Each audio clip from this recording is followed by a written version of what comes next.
Welcome to M Class Email. Play the song. That's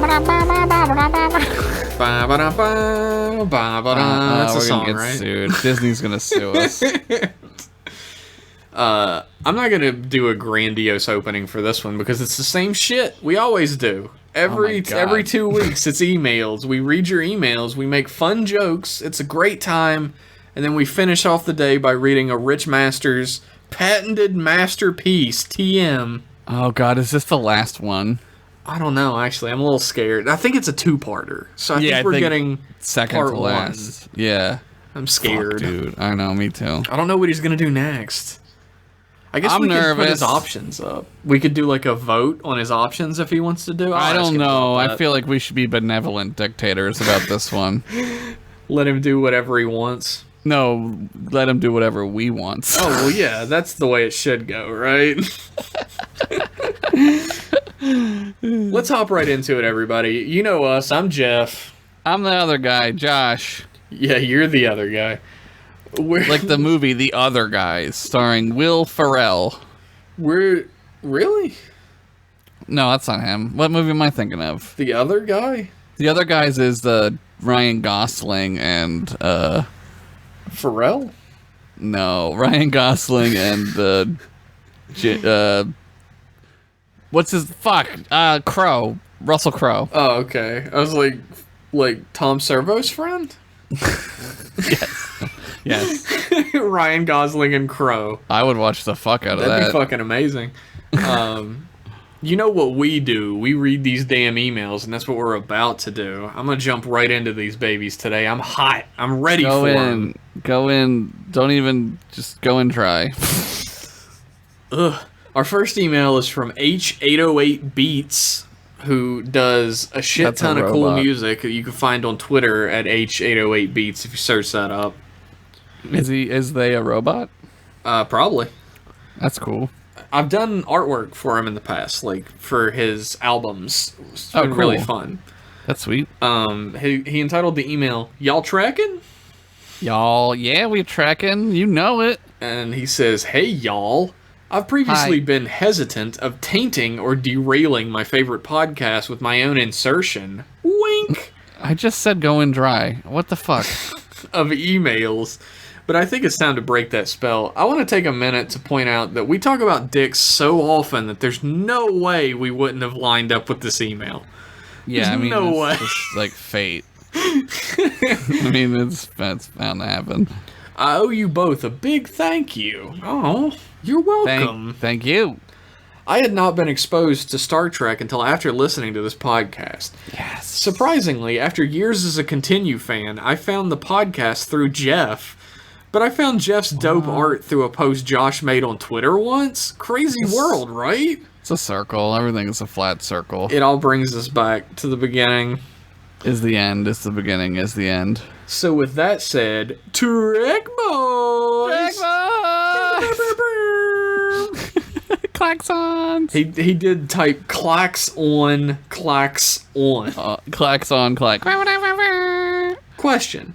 As fellow creative minds, how do each of you approach your work with concepts beyond the physical mediums with overall perspective in mind? I like to use my talent to lift people's spirits, and I try to hone in on that as inspiration quite a bit in my work. Is there a similar mindset you two might have, or does it sound like I'm full of it? No, I think that's like the crux of it is like I want to make people laugh. I more so like recently I've been sort of just like what makes me laugh more.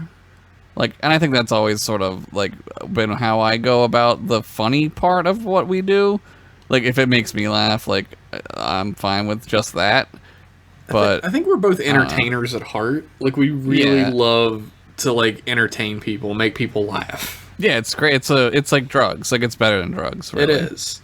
And like ever since I was young, ever since I discovered Comedy Central, I think, Yeah, I was like, shit, yeah. you can make people laugh like that? That's awesome. Yeah, it was like superpower. Like Yeah. I remember I made Chris Wint throw up a cookie, and I was like, "Oh, I can do this." I made him laugh so hard he threw up a whole cookie. Like I've always been the guy in the group of people who's like making the jokes and making everybody else laugh. Yeah, and that's maybe to my detriment sometimes, since people wouldn't take me seriously.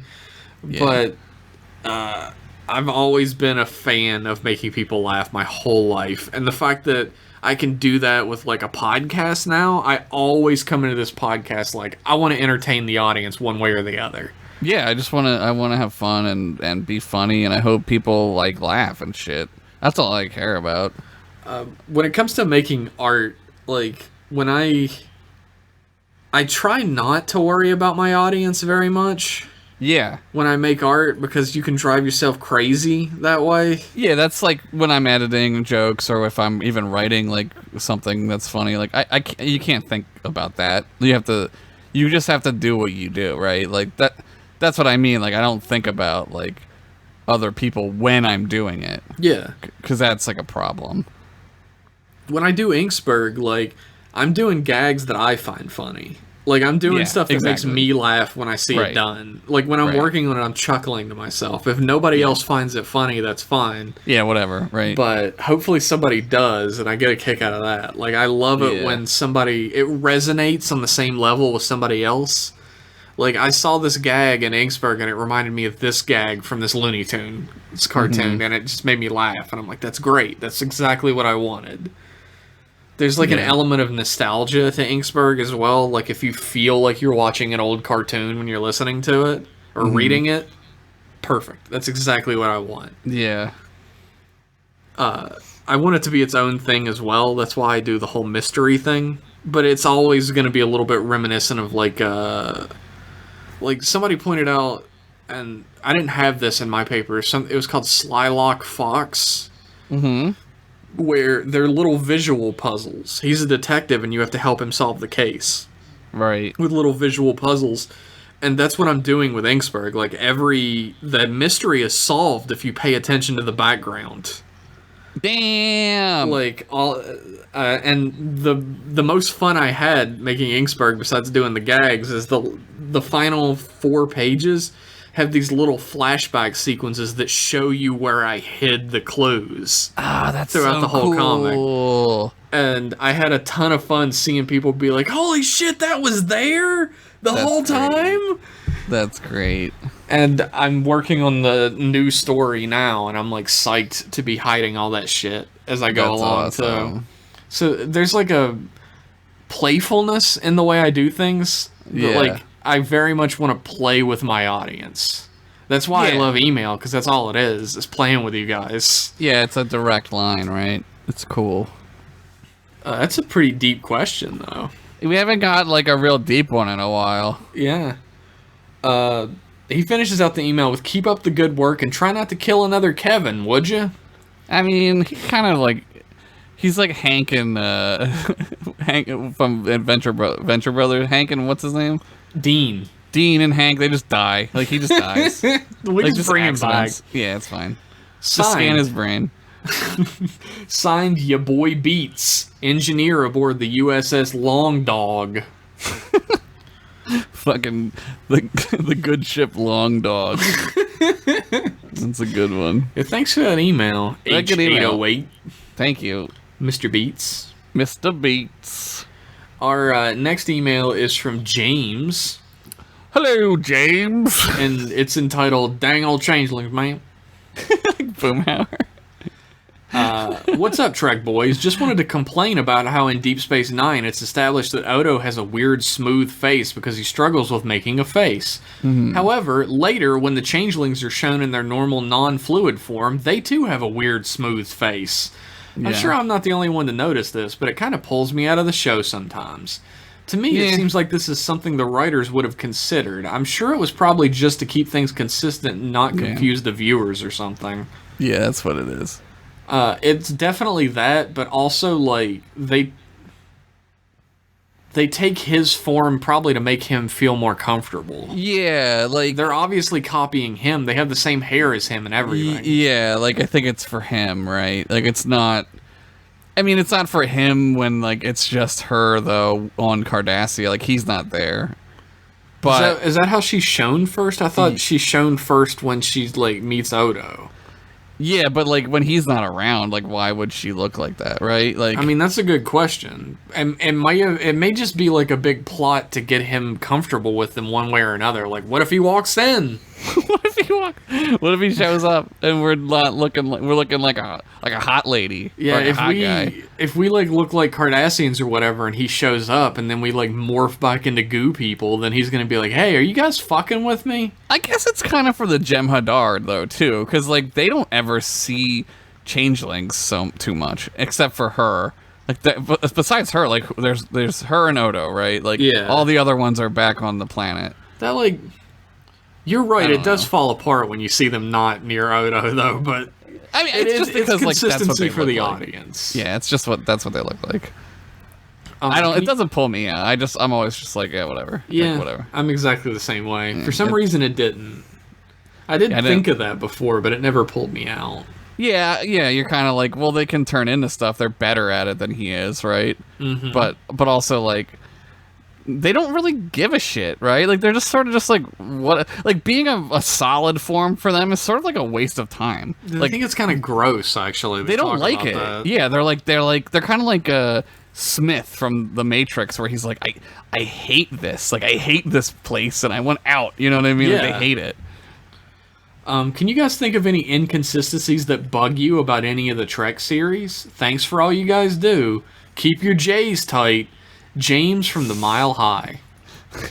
Keep our J's tight, like our Jordans. I'm always keeping my J's tight. I mean, not really. I don't know. Inconsistencies that bother me.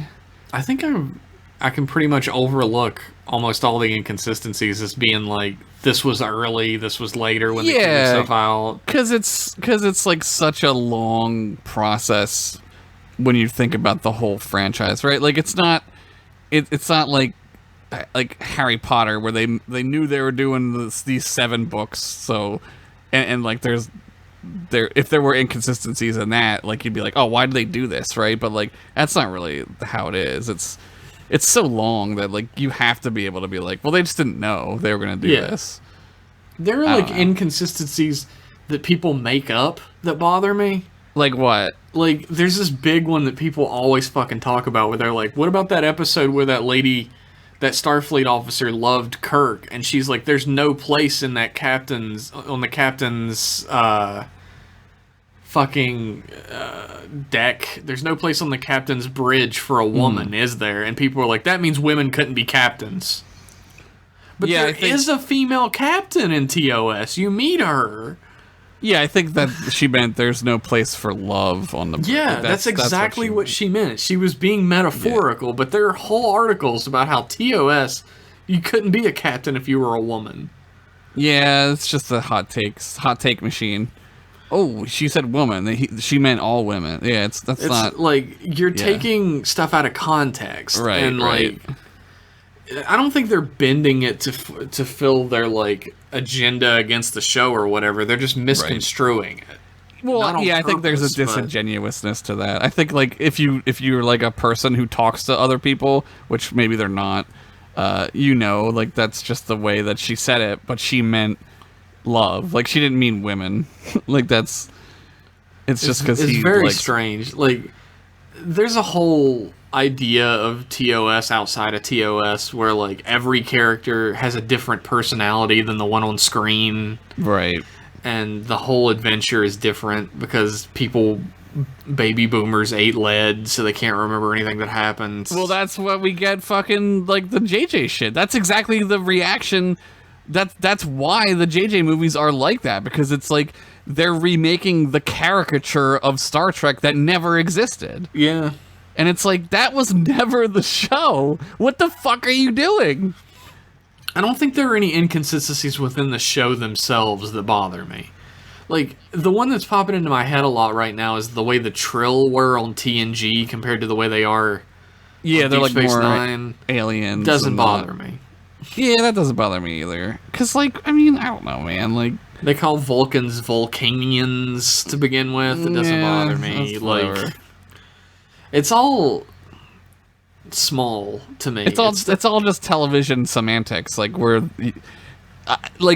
I'm glad that like they smoothed out the rules. Like that's what I look at more. I'm glad that they figured out that like, oh, this is what the Trill are. Like that's better than having them be like I'd rather them make that like quote unquote mistake and then fix it. You know what I mean?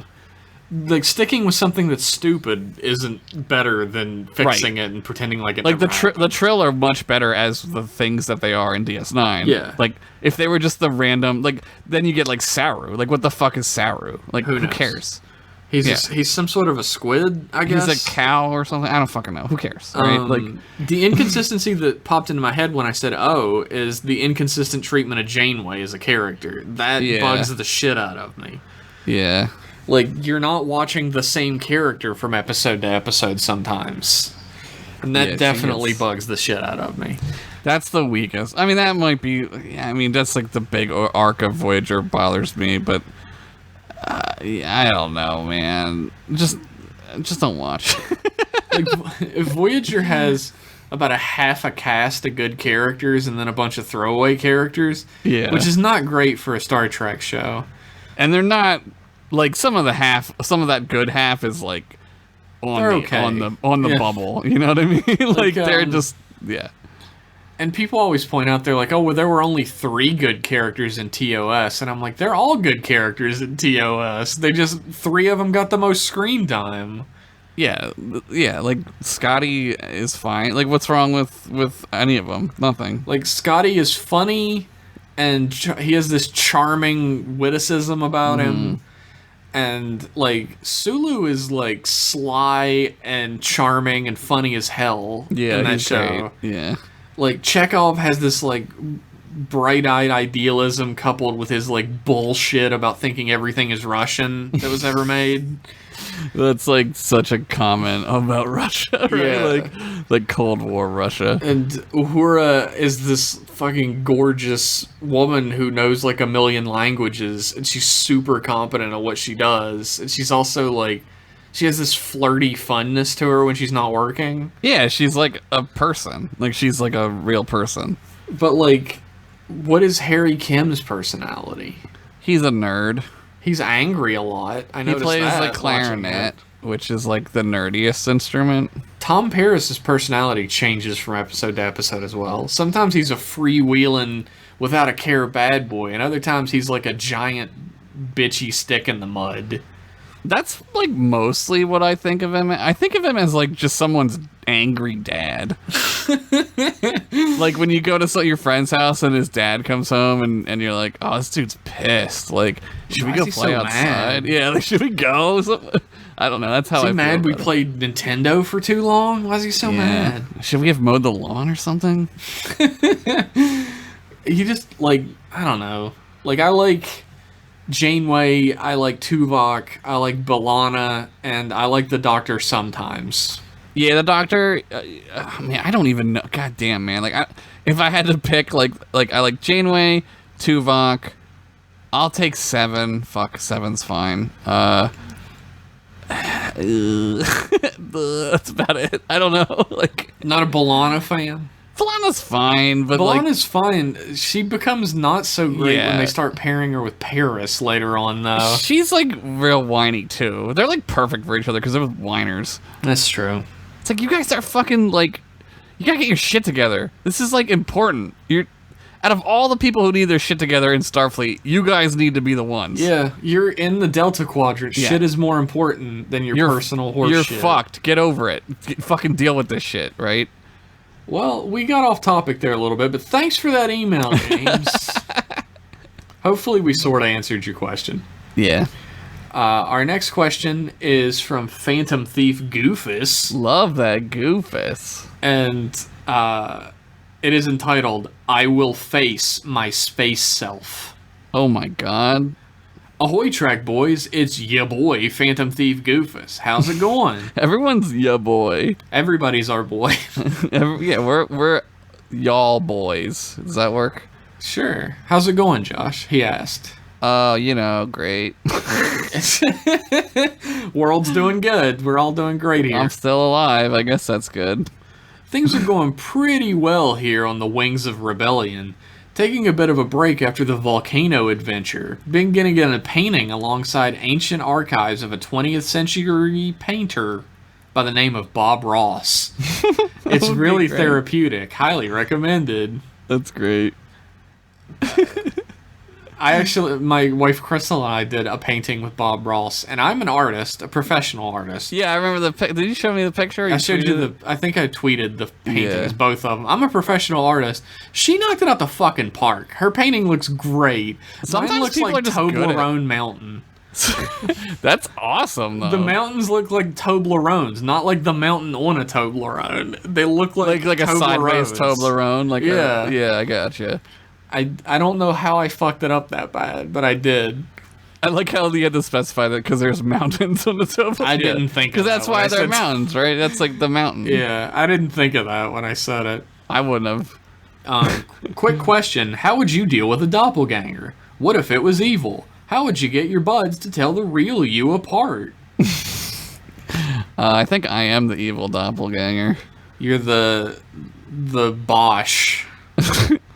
I mean, I don't know. I don't. It would suck. Like, I would be like annoyed. I'd be like, oh, great. I guess you know you're the main character then, don't you? Yeah, if I get a doppelganger, then this episode's about me, so that's cool. You're the main character of the show most times, if you get an evil doppelganger. If you get an evil one, yeah. Oh, man. Yeah, I don't know. I would probably just, like, be like, go away. It's like Fry, when Fry goes back in time and he's, like, sees himself in that one movie, and he's, like, talking to himself, and he's like, you idiot. He calls himself an idiot, and he's like, whatever. Like, that's what it would be like. I'd be like, you fucking idiot.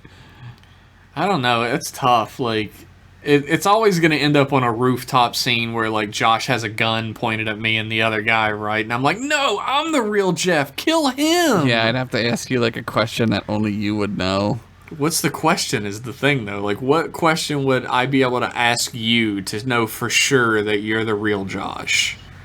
Well, I mean, assuming that I don't know, is my love for butts genetic? Who knows, right? I don't know. If he's evil, then he wouldn't love butts. No, all evil people hate butts. That's a fact. They like stupid boobs. Like, yeah, oh great, you like boobs? Wow. I don't know. It'd have to be like, hey, how you feel about them JJ movies? If they're evil, they'll love them. Yeah, if they're evil, they're stupid, so they'll love them. That might be it. That's too easy though. It'd have to be like, I don't know. If I met, like, a regular doppelganger who's not, like, evil, he's just, like, a duplicate, I'd be like, hey, what's up, dude? You have to pick a different name. That's like a thing, right? Like, everyone, like, has, like, a person that looks like them. I don't know if that's true. People say that, but I think that's a bunch of bullshit. I mean, not like identical. People think people look like people who don't look like them. Like, oh yeah, like it makes me wonder about people's like visual acuity sometimes. That's like why, like, I try not to worry about like looks so much because like people don't fucking know what you look like. Some people will be like, "Oh, this person looks like just like this actress," and you're like, "You're fucking crazy." Like that person does not look like that other person. Yeah, like, I saw a thing the other day that was like, why do all actresses in Hollywood look the same? And they posted 3 women with brown hair who looked absolutely nothing apart, like at all. Was it Rachel McAdams? And then there's that other one who kind of looks like Rachel McAdams. I don't know. There's like the same type of actor. I thought my eyes were bad, right? Like, fucking get your eyes fixed. Yeah, I don't know. I probably just would be like, just like move to the West Coast. Or I'll move to the West. Like, whatever. I'll pick a side, you pick a side, right? We'll draw a line down the country. Yeah. Nobody can cross it. That'd work fine. Hopefully do you know the actual story of, like, a doppelganger? Like, what the mythological doppelganger does? It's German, and they, like, steal you, right? They, like, steal your life. Yeah, it's a being that, like, basically appears out of the corner of your eye. Yeah. And when you turn around to see it, it's gone. And it looks just like you. You just see yourself out of the corner of your eye, and you turn and it's gone. That's very disturbing. And every time it's near you, the longer it takes you to notice, the more of your soul it takes from you. Until eventually you're gone, and it's taking your place. Yeah, that's it, yeah. Nobody else notices it, either, is the thing. You don't even notice it. You barely do, yeah. It's too late. Eventually, like, you turn around or whatever, and it doesn't move that time, Oh, and that's it when takes you're your done. soul. Oh man, wonder if that happened to me. I feel like you'd remember. Well, we all do that, right? Like we all like see shit, right? Yeah. Like every now and then, like I'll like a reflection will hint off, a glint off of something, and I'll like be like, "What the fuck was that?" Right? Like Yeah, it that was your happens doppelganger. That's our doppelgangers. It's there trying to take your soul. Yeah, good luck. I don't have one, asshole. Old FTG says, for me personally, if my doppelganger wasn't evil, he's got a place in Cool Crimes Inc. Imagine how notorious the name Phantom Thief Goofus would be if I could be in two places at once. You're just a marketing genius, FTG. If he was evil, though, well, he would be dealt with. You're like the Red Fox or whatever, right? Where there's like a bunch of them. The porn actress? No, Red Fox. Not the Skyrim character, right? The thief. Oh, the Silver Fox. Is that Silver right? Fox. I don't know. Silver Fox is a sexy old lady. Yeah. What's this? It's something Fox. Isn't Red Fox Red Fox is a comedian the comedian from the Yeah. 70s. In regards to the whole "don't shoot me, shoot him" bit, we here at Cool Crimes Incorporated have a special code phrase that we say to establish ourselves. We came up with this after a job in a changeling research facility. Really interested in your answers. Oh, I know what I could say to get you to not shoot me. What's that? I would say, yeah, just do it. Then you would know it was me. I'd be like, Jesus Christ, Josh. And then you shoot the other one. And the other one would be like, well, wait a second, you shoot me. And I'd be like, oh God, no, what do I do? No, shoot me, dick. Fuck. Oh no. I guess I'll just shoot myself. I'll Great. take myself out of this equation. Now who's gonna shoot us? P.S. I hope you guys can forgive me borrowing some ice cream from your ice cream vault. There is none. Yeah, we ate it. Or Drac Drac ate it all. Yeah.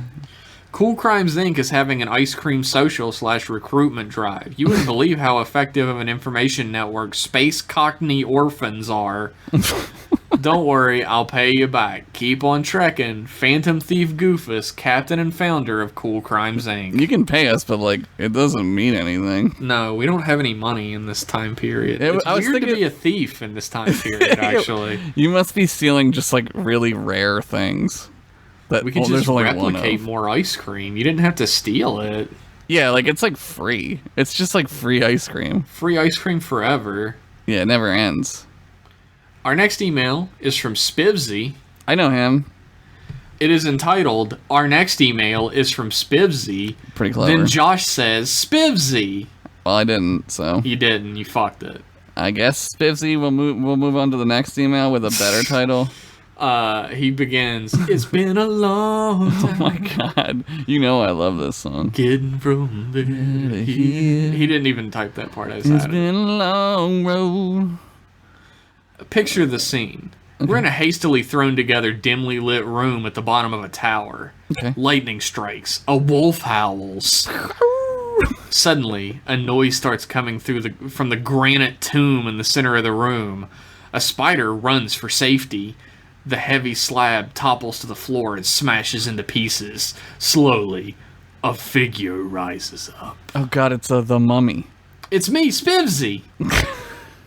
I haven't sent an email in about 8 months because I'm on the Discord all the time and I say all the Trek stuff in my head on there instead of on here. Well, see, that's why you should get the Patreon. Yeah, for $1 a month, you could say all the Trek stuff in your head on there instead of on here. And you'll send an email and we'll read it, probably. Yeah. But I figured, what the hell? I'll do an email. I'll do the greatest goddamn fucking email anyone has ever sent in. So far, you're getting there. They'll sing songs about this email. They're gonna make a fucking holiday based on me because of Damn. how good it. Yeah, it's too much pressure. I'll just do some pitch it or ditch it. Yay! Pitch it or ditch it. Chief O'Brien comes aboard the ship to visit some old friends, which the bridge crew assume is them. They feel really awkward when it turns out he's not there. He's there to meet his engineering buddies. Miles completely misses the surprise party they throw him in 10 forward, and This he is never gets to amazing. see the "We Love You, Chief O'Brien" banner All they right, made specially for him. Pitch it. Pitch that. That's fucking. Actually, that's a really good idea. The bridge crew learn a valuable lesson about friendship and accepting that people move on, but are happy to see Miles join them at Data's clarinet recital. I'm gonna pitch that. That's hilarious. Data plays the clarinet? Nah. I'll ditch the clarinet. Aw, Have you poor ever clarinet. listened to a clarinet? It sucks. No, I sure haven't. It's all like... That's what it sounds like. It's stupid. That sounded fantasy as fuck just then. A licorice stick. That's what they call it. I hate licorice. Fuck Yeah, it's that. disgusting. Pitch it or ditch it. Chief O'Brien unfortunately dies in a tragic explosive comms unit accident, and his ghost gets trapped inside Geordie's visor. He's always It's a race dying. against time to help Chief O'Brien perform 101 good deeds to get into heaven. Could the first deed be helping Data at his marimba recital? Pitch it. Anything with Chief O'Brien, I'm gonna pitch. It's fucking hilarious. I'm gonna pitch that. Why is he playing the marimba? now? He's got a lot of recitals. I mean, it's true. He does have a lot of them. Monk it or dunk it. Mr. Monk keeps being mistaken for a famous actor who's filming a new movie in his town. The constant harassment is bringing him down so much that he can't concentrate on solving any crimes. But he feels compelled to carry on when the latest body that turns up is the actor who looks like him. Meanwhile, 400 years in the future, Data prepares for his castanets recital. Oh man. I mean, pitch it. I'm gonna monk it. Castanets. Did you ever watch Monk? I never watched Monk. Monk is a good show. I like that show. I like Tony Shalhoub. He's really funny. Tony Shalhoub's great. Yeah. Monk is like weirdly unlikable, but also you feel bad for him, so he is likable. He's like neurotic Columbo, right? Yeah, pretty Yeah. much. Excuse me, I just have some OCD and I can't eat food, right? That's Monk. Pitch it or ditch it. Harry Kim is playing on a spelunking program on the holodeck. He's Ugh. big into spelunking in this one episode. It falls into a bottomless pit. The rest of the crew asks, "Hey, where's Harry Kim?" for about a day, but then they never look for him. Voyager makes it home 25 years early, just in time for Data's bassoon recital. Yeah, pitch it. I'm pitching all these. That's a full range of pitchets Bassoon, huh? for Spivsy. Oh, Obviously, man. all these episodes take place in between riches. They're like episode 1.5. Trek, Trek, you Trek Trekkers. Super Commander Spivsy of the Mega Enterprise. Super Commander. Damn. Yeah, it ranks all of us. Glad he's on our side. Thanks for that email, Spivsy. Hopefully you enjoy that full range of pitchets from your Trek boy overlord. That's a 3 for 3. It's a hat Our next trick. email is from Yakub, Yakub. and it is entitled, "This is my dog." Is it just a picture of his dog? There is no photo of a dog. What the fuck, man? You can't do that. You can't just say, here's my dog, and then not show me a dog. Don't worry, he doesn't bite. Unless you like Discovery, that is. I call him Pennington. No relation. It's a good name. It would be funny if someone named their dog after you. Did you know that there's a character in Paper Mario named Pennington? And Is he's he a a pen? detective penguin? Damn, that's fucking crazy, because you like detectives. I love detectives and also find penguins adorable. Do you like penguins? I never really liked penguins. The cartoon penguins are a lot cuter than real penguins. Yeah, the penguin from Adventure Time is cute. Yeah. The wife and I Winter. recently watched The Enemy Within. We loved the unicorn dog, and she was sad to see it die for science. Oh, only half of it died. Wait. It died when they tried to put it back together. Oh, right, it did die. I mentioned that there's many more dogs in Trek. Like the puppies that Picard doesn't play with in TNG, or Archer's Puppies. Beagle in Enterprise. There's also the puppies that the Amanda Q conjures in her Oh, room. yeah. And she's like, no. She's like, go away. She asked when Enterprise takes place, and upon learning it's the 22nd century, she was 21 puzzled about how did the captain get a 20th century beagle. Her point was that dog breeds changed so much in the last 100 years, i.e. since 1900s, that a beagle as we know it might not exist or may look totally different in 2151. Where do you Maybe. think Archer got his 20th century beagle? I think they still have beagles. That's what I think. I think there's a standard now for breeding dogs to a Yeah. certain degree that didn't exist in 1900. Yeah, like there's still like beagles. Like they're still making beagles. In 1900, like the Westminster Kennel didn't exist at Right. that point. It was just a free for all, right? They're just like whatever. There are breeding standards for what a full bred beagle is that are definitely going to exist throughout the 22nd century. Yeah, they're gonna know that still. Do you think that if given the ability to do whatever you want, there aren't going to be like millions of people training dogs for a living? That's like all that people do is just Yeah.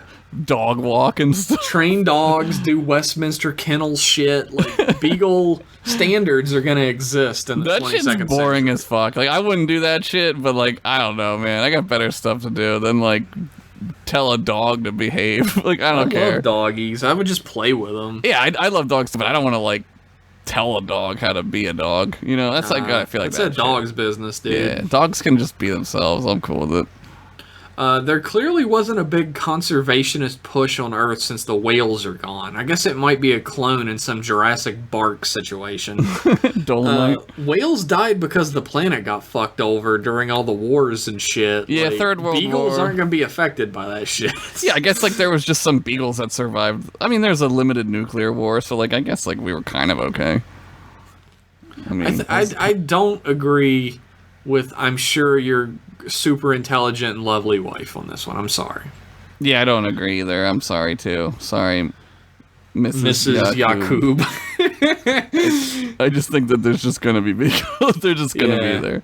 Yours Canine Yakub of the USS Humping Your Leg. Thanks for that email, Yakub. That's a ship full of the dog people. They just send Our them next out. email is from a dog. What? I wish. No. Our next email is from something better than a dog. It's Fedco, Oh, hi, who Fedco. entitles his email Transmission to Satellite M. Woo. This is another Vulcan, I'm thinking. I only got the one Vulcan voice, so. That's kind of how they are too. You know. Racist. You spacist. You know how they all talk You like each other. Trek bigot. You ever notice how Vulcans be like, "Hey, what's going on, fellow people?" and people be like, "What's up, dude?" Oh my god. Like bad Ensign 90s comedy. Pennington, Ensign Henderson, Trek Boys. Unlike the previous transmissions that this address has received from myself, this message is not a petition for the renaming of an obscure creature.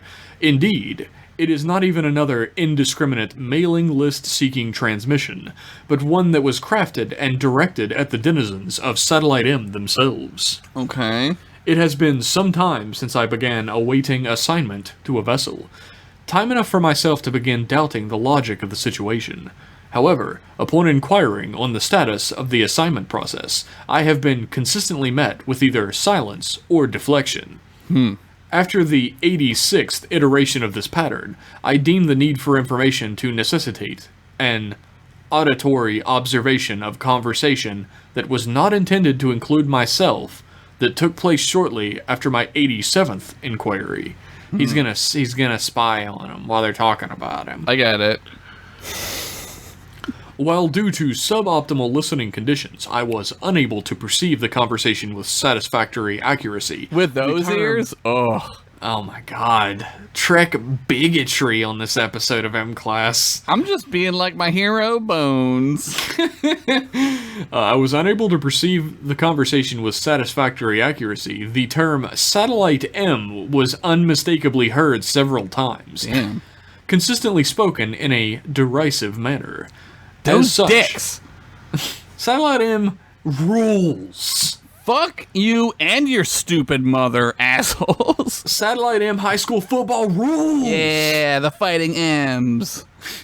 As such, I am led to believe that there is some sort of association between my unusually delayed assignment and your remarkable current assignment. Wow.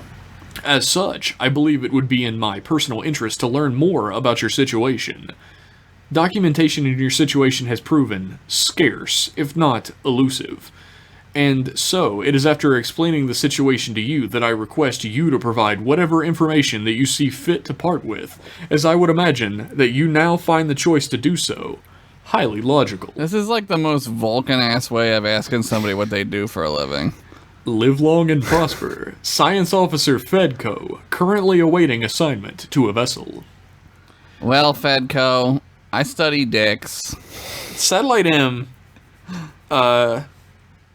is like a trash can where the Federation puts its trash. Yeah, We're garbage. It's like our home, though.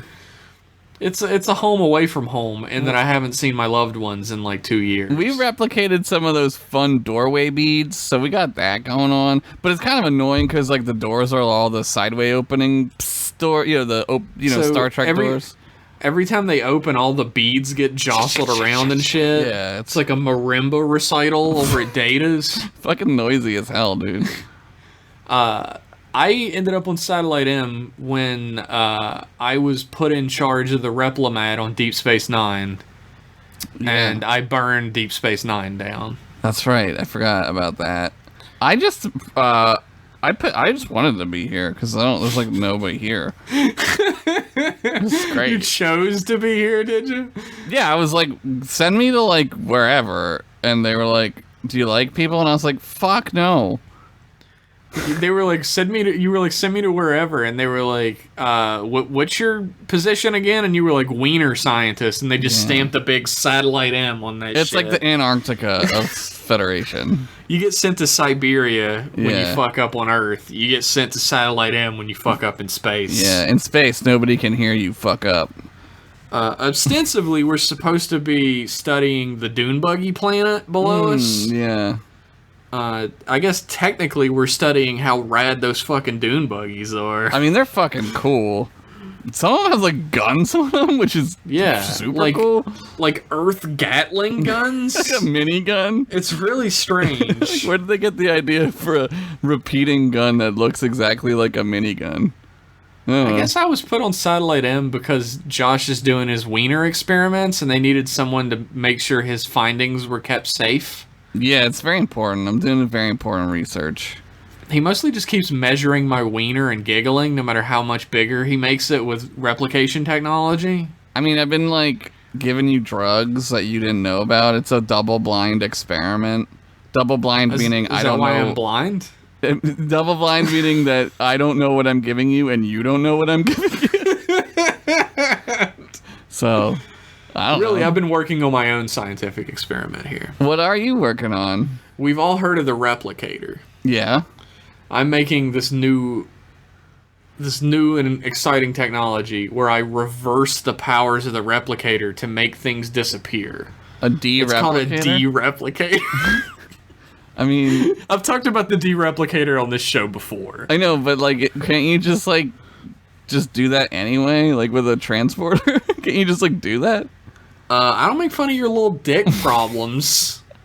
Man, I'm carrying like space impotence, dude. I got Space like impotence. I have like the patents for like Viagra on 12 different systems.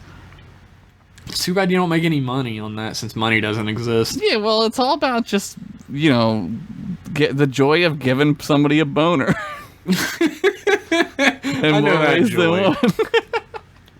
Actually, there hasn't been a good time to talk about this before, but we're not even in charge of Satellite M. There's a computer core Yeah. that's up on the bridge that actually runs the whole place. We just hang out in like the fucking dregs of the ship. Dad won't give us the keys, so we gotta listen to the computer. It's the captain, technically. Yeah. It's like the We're both captain. ensigns, so It's like the captain or the computer from Wall-E. yeah, it's Captain Computer. No, Wall-E, don't. It talks like all robotic. It's a dick. Yeah, this is the lore of M-Class Email, everybody. Write it down and put it on your wiki. Yep, put it up. That's how it goes. D-replicators, Viagra.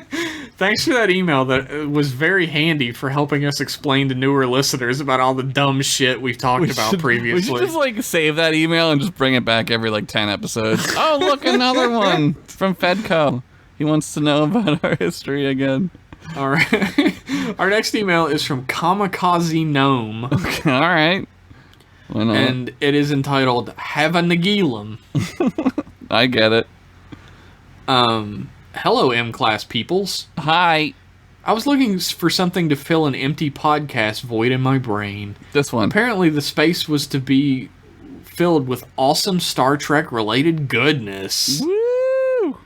After discovering this podcast, it seemed to be destined that catching up on Star Trek was on the agenda.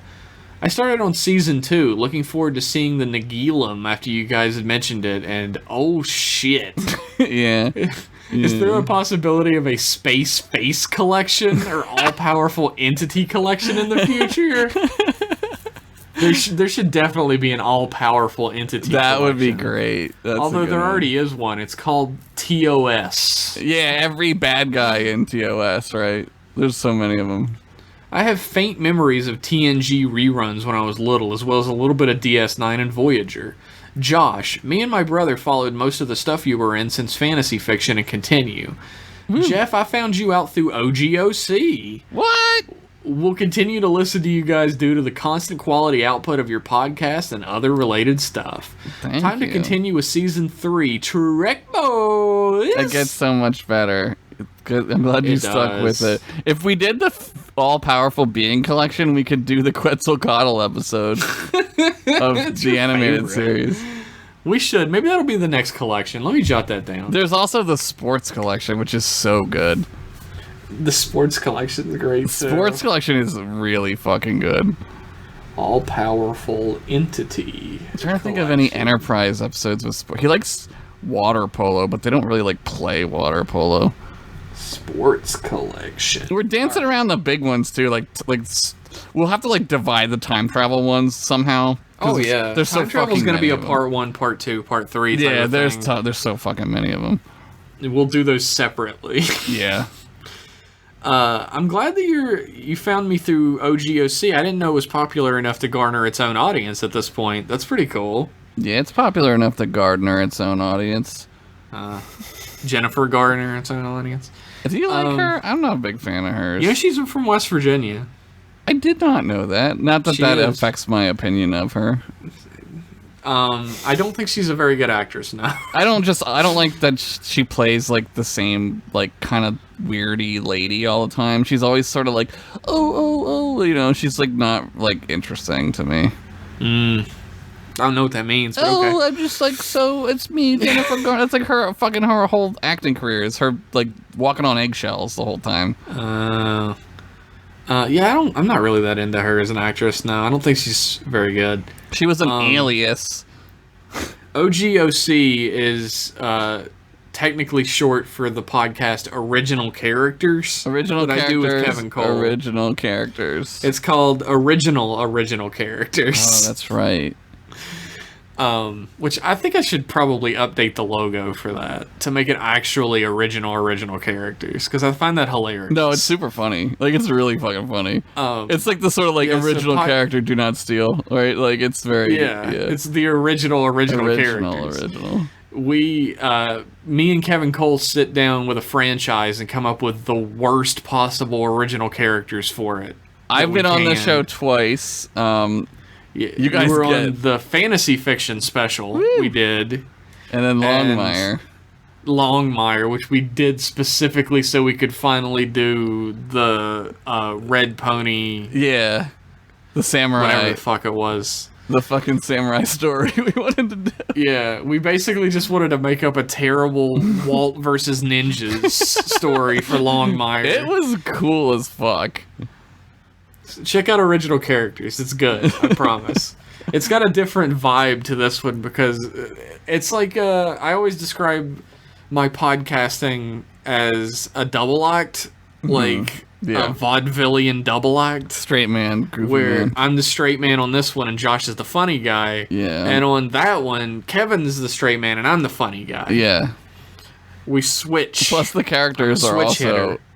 man, you guys get so many emails that are just crazy. Like Yeah, they go off the fucking Crazy. rails. like it just does something to people. Like if you tell somebody like, hey, like fantasy fiction kind of did this too, where like people would like, and they did it for the OGOC episode.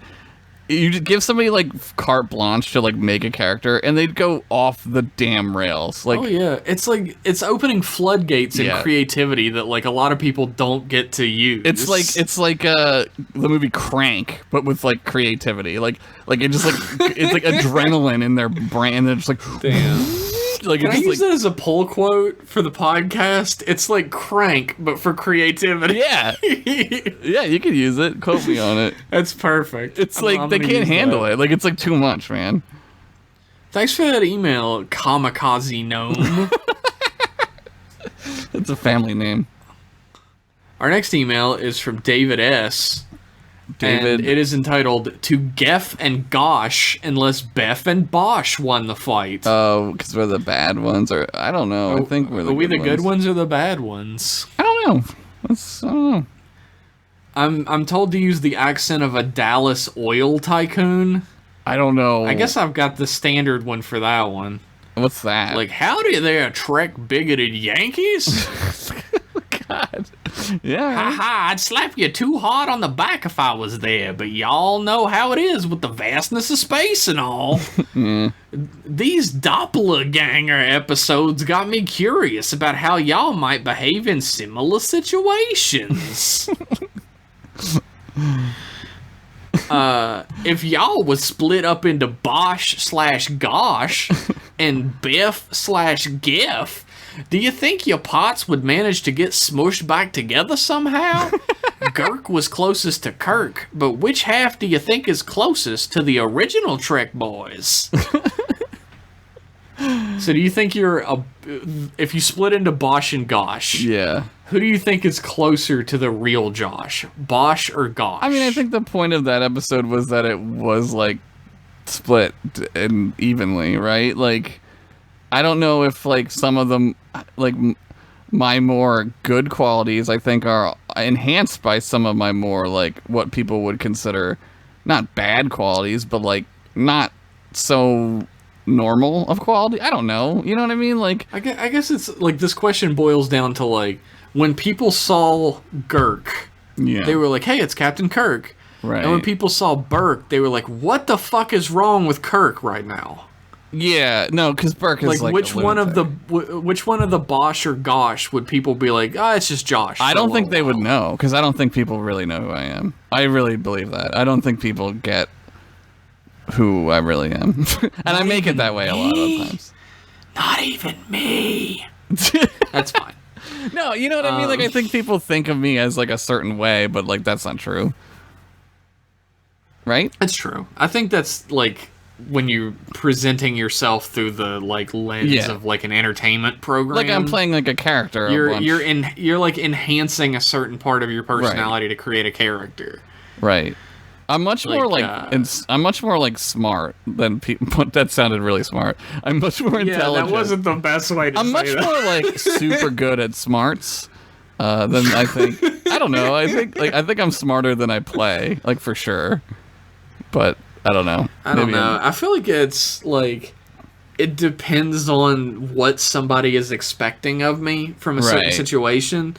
Like if I was watching a shitty movie, right, and I was like, "Oh man, they tried really hard," people would be like, "What the fuck is wrong with Jeff right now?" But if I was watching a shitty movie and I was like, I can't believe they fucked that up that bad, people would be like, "That's Jeff." Yeah, like there's a certain way, right? Yeah, I guess. But if I was walking down the street and an old lady dropped her fucking like bag of groceries and I was like, pfft, and walked past, people would be like, "What the fuck, Jeff?" Yeah. But if I bent over and helped, they'd be like, it's Jeff.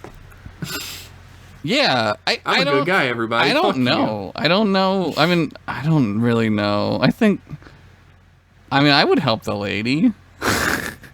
But would people think that I would help the lady? That's the real trick, right? Yeah. Like, I guess how the would they joke know? Answer is that Josh is a Bosch and I'm a Geff. Yeah. I mean, I'm fine The joke with it. answer is that we're each other's Bosch and Geff. That's the real trick here. They don't I find know. that we're much more transporter clones than we are split evil and good. Yeah, I'm more of a Tom, I guess. I don't Although, know. like, Kevin is like a split between, like, one of us split into Kevin and ourselves, and I'm like, if it's me and Kevin, I'm the bad Kevin. Yeah. He's the good Jeff. No, Kevin is like, you take all of our, me and you's best qualities and you put it into a person. And that's Kevin. It's sickening, really, how good he is. The way I explained it, the original version of us split in two, and the bad half was what we transporter cloned out of, and the good half became Kevin. Holy fuck. It's confusing. So hard. It's a family tree. Yeah, it's like a Rich Masters is doing this. Twists. What kind of person do you think might emerge if a past copy of you experienced a life-changing event differently or didn't experience it at all? That's like a fucking super existential question. Yeah, I mean, like, I don't know, man. Like, that's like crazy. He continues in his weird accent. Like, what would have happened if my peepaw didn't take me hollow turkey hunting, but instead took me hollow deer hunting? What if my dear old great-great-great-granny Nagila, rest her soul, didn't die in that freak MAGA hat factory accident? Would Civil War II, this time it's personal, even have happened? If it didn't, would Peepaw even have had that rickety old MAGA rifle where the end of the barrel looked like an old president's head with his mouth wide open, and that's where the bullets came out? What the fuck? Would he even have totally fucked up that hollow suite by firing a real gun in there? Like, you get like Bruce Lee or Brandon Lee, sorry. The idea of a gun that has Trump's head on it with its mouth open that shoots bullets out is so fucking funny. I'm like ready to see that. Like, I'm not ready to see it, but like it will happen now. Like, it'll happen. Oh yeah. I mean, this is like some butterfly effect shit, dude. I don't fucking know. That's like, there's like math involved that like who even goddamn knows, man, right? Like, there's a universe cause and effect where Josh and I never met. Yeah. And we are both rival space pirates. Yes. This is true. We've become horrible monster human beings because we never met. Yeah. And now we rob people in space for their money and their lives. And we probably not kill together them with Trump guns. But not together. That's the sad part. That's the real sad part. There's a fucking universe where Jeff and I are flying around in laser Lamborghinis. Fuck, and we're making out with each other. Timeline. What? This is the worst timeline ever. Sorry, I just sneezed. Yeah, no, this timeline blows. We have laser Lamborghinis? One of us has it in some timeline. There's a timeline where one of us has it, and there's a timeline where both of us have it. Well, I know what I'm programming into the holodeck tonight. A makeout in a laser Lamborghini set? Laser Lamborghini fuckfest. It sounds like a 60s movie. Laser Lamborghini beach fuckfest. Yeah. And I'm wearing like I reckon I could probably outsmart a copy of myself who never realized that most of my ancestors were a few dicks short of a Klingon. Anyhow, I gotta get back to shucking this replicated corn, else sweet Molly Mae Margaret'll mark my hide something fierce. I hope this guy comes back. Y'all take care now. Signed, David S., Chief Ranch Hand on the USS Pating. Yo, I was love that guy. instructed perfectly in this email to do that, by the way. I fucking love this guy. It's hilarious. It's so good. USS Pating. The thing is, David has for certain taken this voice from a voice I did on original characters. He knew exactly what to type into this email. You could do it. You knew you to could make do me it. do this voice. That's fucking funny.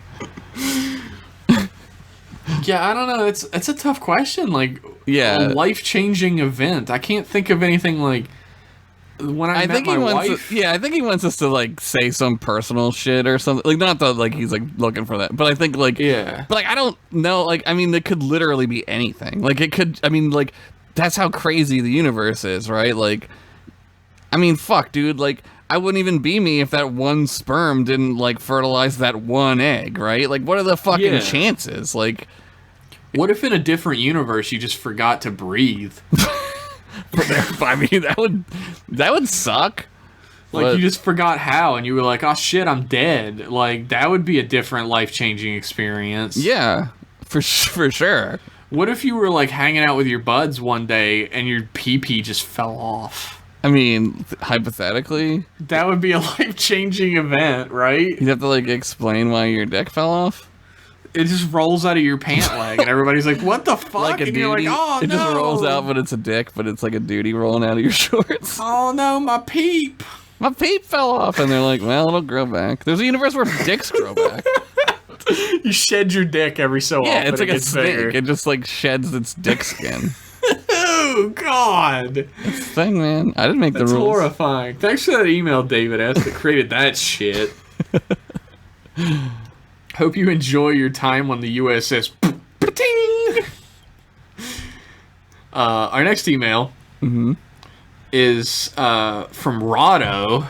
Rado? Rado, and it's entitled Rado's Rando Questions. This is like a Rado's Rando Questions, number 0001. This is like a Rick and Morty bit at this point.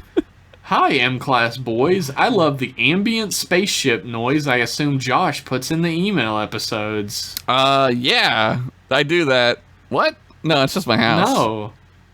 It's probably just our house. Picard, in the new Picard series, figured out how to build ridiculous G Gundam-like robots and introduced them into Starfleet. How awesome will the future of Star Trek be? I could see Worf wielding a sick giant double-ended blade for his machine and would have cool Klingon forehead ridges on its Gundam-like forehead antenna.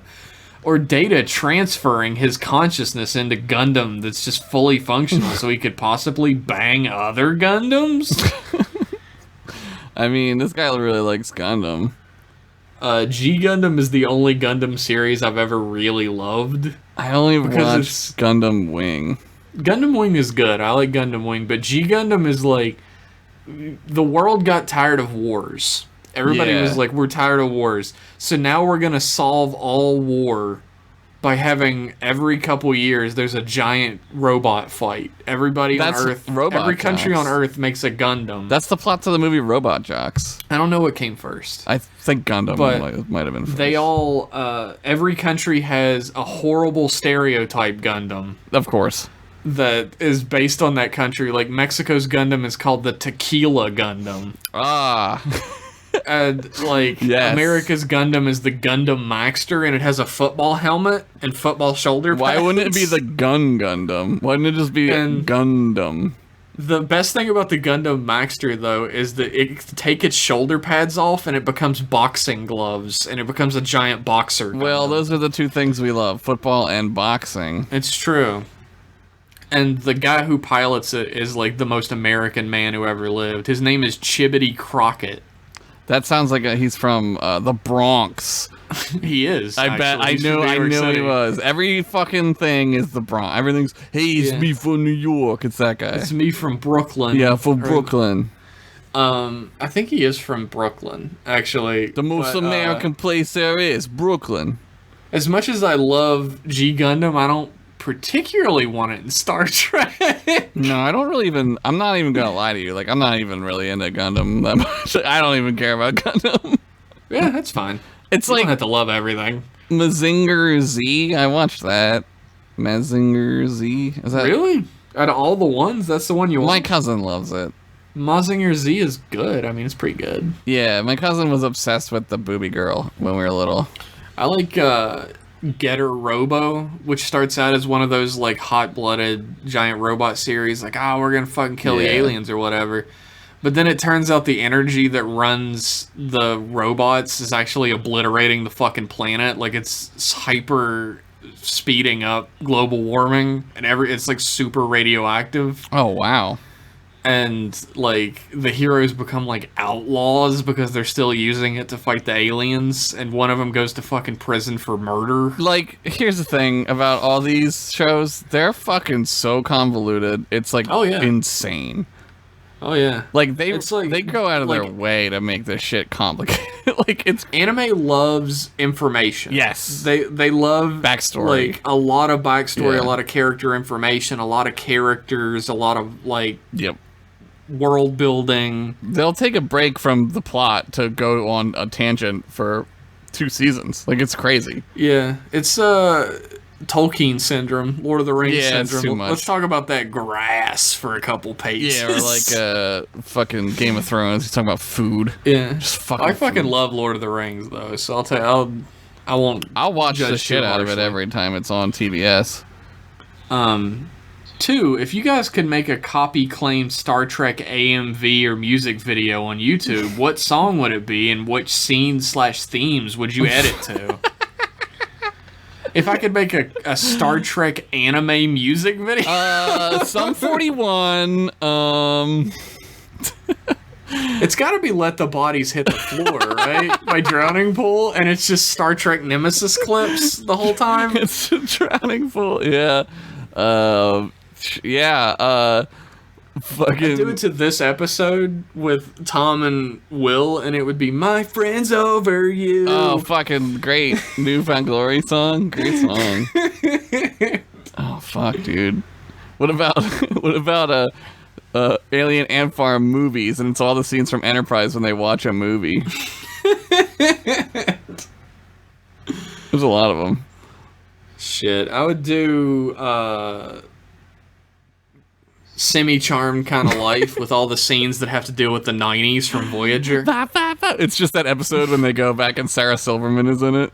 Yeah, and like all the fucking shit that Tom Paris does that's 90s related is clips in it. That song is like... The song's about drugs. Dude, that song is so 90s. It's like pure 90s. It's the 90s song. Fucking like 1997. Like, 90s were in like full force at that point. Oh, yeah. There was no doubt. What's your Star Trek AMV, Josh? Oh, fuck, man. It's just so hard. I mean, I would just take one of the Dragon Ball ones. And I wouldn't even I would just split screen it. Like, I wouldn't even cut out the Dragon Ball parts. And I would just put in whatever, all the cool Star Trek stuff of dudes exploding. Dude, you know what would be great? To do like a reverse AMV. Where instead of Japanese anime with like American music over it, you do Star Trek and then you put Japanese anime music over it. It's just intro music. So you just do like all the fucking crazy fucking... Yeah, you do like the fucking intro to like Cardcaptor Sakura and then you just put it over Star Trek shit. Man, this is like a thought experiment. This is crazy. No one's ever been that crazy, Jeff. I hope to one day see. That's another Spivsy assignment right there. He'll do it. I don't want to have to watch 8 of these. I don't want to be like on my 6th one and be like, oh my god. I want M-Class Podcast to be responsible for Star Trek AMVs happening. That's what I want. We would be responsible for the rebirth, the renaissance of AMVs. They're not around anymore. They never went away, Josh. They're still there. Now it's just like dumb shit. Like people... Photos. People do AMVs for like My Hero Academia and shit all the time. Oh, do they? Mm-hmm. What about porn AMVs? Oh yeah, those are still around. Yeah. Anything to get that wrist to cranking is still around. They never go away. What about the Fap Hero? Did you ever play Fap Hero? No, I sure haven't. It's like Guitar Hero, but you jerk off to it. How do you like know you're getting the beats right? There's a meter. But it doesn't, like, measure your dick bouncing. No, you just... The reward is you're jerking off. I mean, that's the game. Well, yeah, you're already getting what you want out of it. I mean, some of it's, like, so crazy, though. Like, some of them are, like, really long, and it's like, man, I can't jerk off for, like, 2 hours. Getting chafed over here. I gotta take a break and drink some Powerade. Thanks for that email, Rado. We appreciate it. Our next email is, of course, from Jack Carpenter. Oh, Jackie, baby. Jackie, baby. Come on and sit on my face. Oh, Jesus. It's entitled, Hey! It's all caps, so I assume I'm supposed That's his to yell football yell. Hey! Trek Bros. Trekkie bros. What up? It's your boy. It's another your boy. Everyone's our boy. Jack is our boy. They're all our boy. Yeah. I've got some thoughts regarding a show you may have heard of by the name of Star Trek. Is that My first... Is that what we do here? Ostensibly, but really? I don't know. Yeah, who's to say what we're really doing? My first thought is more of a statement. The episode Defiant, which I believe you're on now, Nope. is pretty okay. That's all. Anyway. My main question is this. Would you rather Star Trek had stopped completely after Enterprise, thus making all the recent bullshit never happen, or would you rather it stay as is, bullshit included? You can frame this in another way, too. Has the shitty recent Star Trek done anything good for Trek worth sparing them being wiped from existence? Maybe. Maybe. I'm gonna say yes. Yeah, you go ahead. I'm gonna say yes because there's like a legion of people who got into classic Trek because of the new shit. Like, people send us emails all the time where they're like, the only thing I'd seen from Star Trek was the movies, and man, they suck dick compared to these shows I'm watching now. Yeah, that's good. Like, I didn't even think about that. So yeah, there's that. I was gonna say, like, I think in the long run, at some point, like when Fuckface and all his dumbass crew are done ruining Star Trek for their own sick personal ego agenda, I think somebody will go and be like, oh, okay, we have to make a good Star Trek at some point. Oh, like, yeah. There has There's to no be. chance for Star Trek to get good again if it's not happening. Right.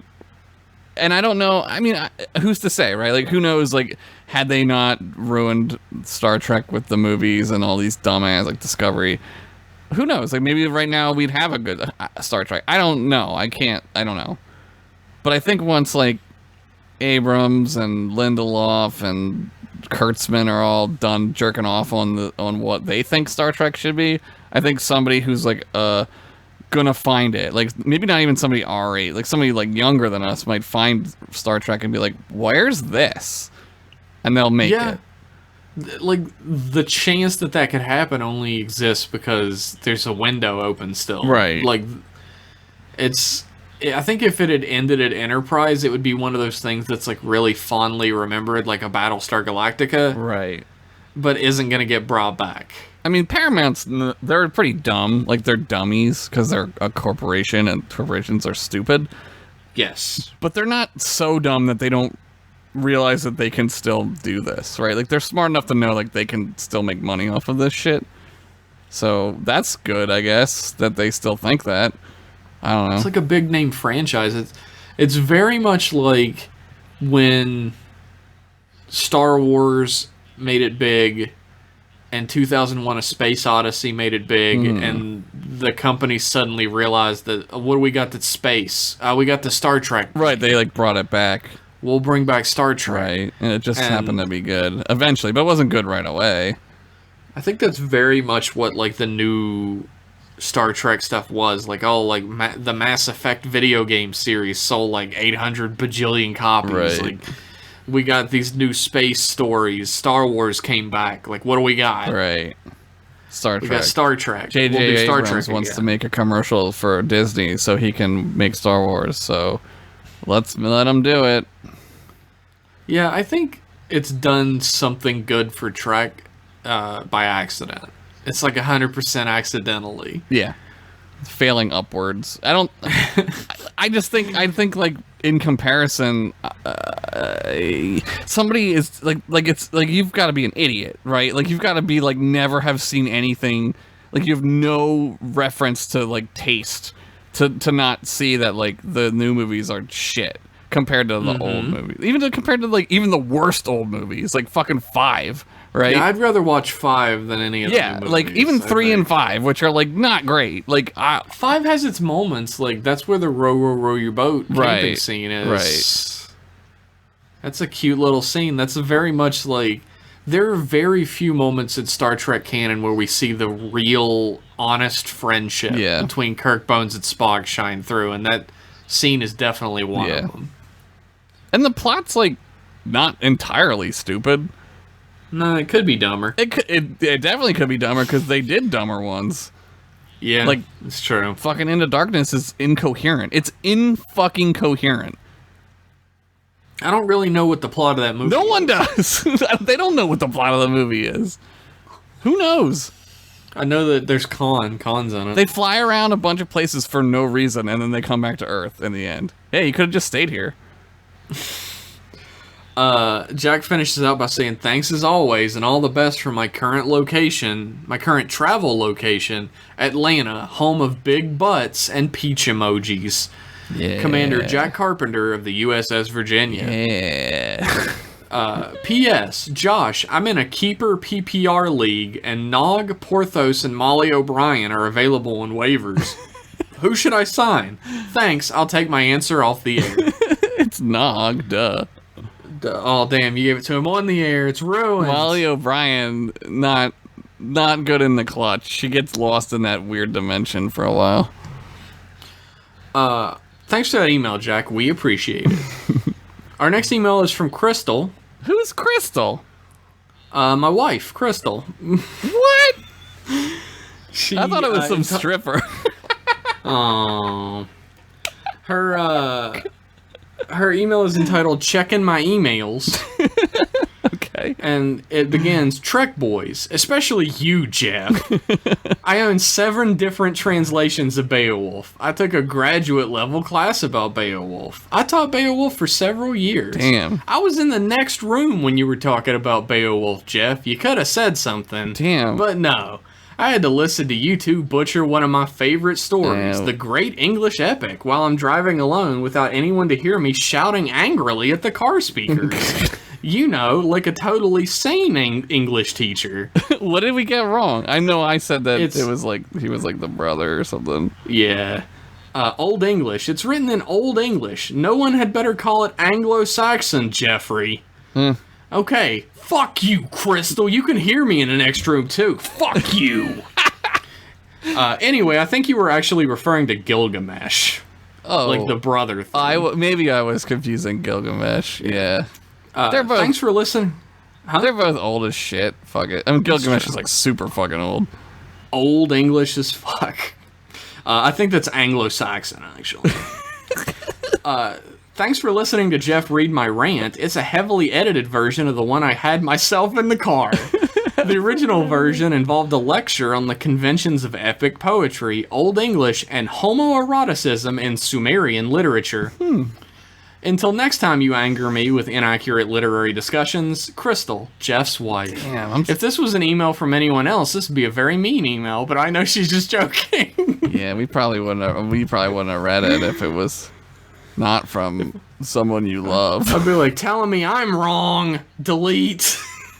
I didn't know that Crystal was like studied that. That's She's cool. like a Beowulf scholar with how much she knows about Beowulf. I admit I know very little about Beowulf.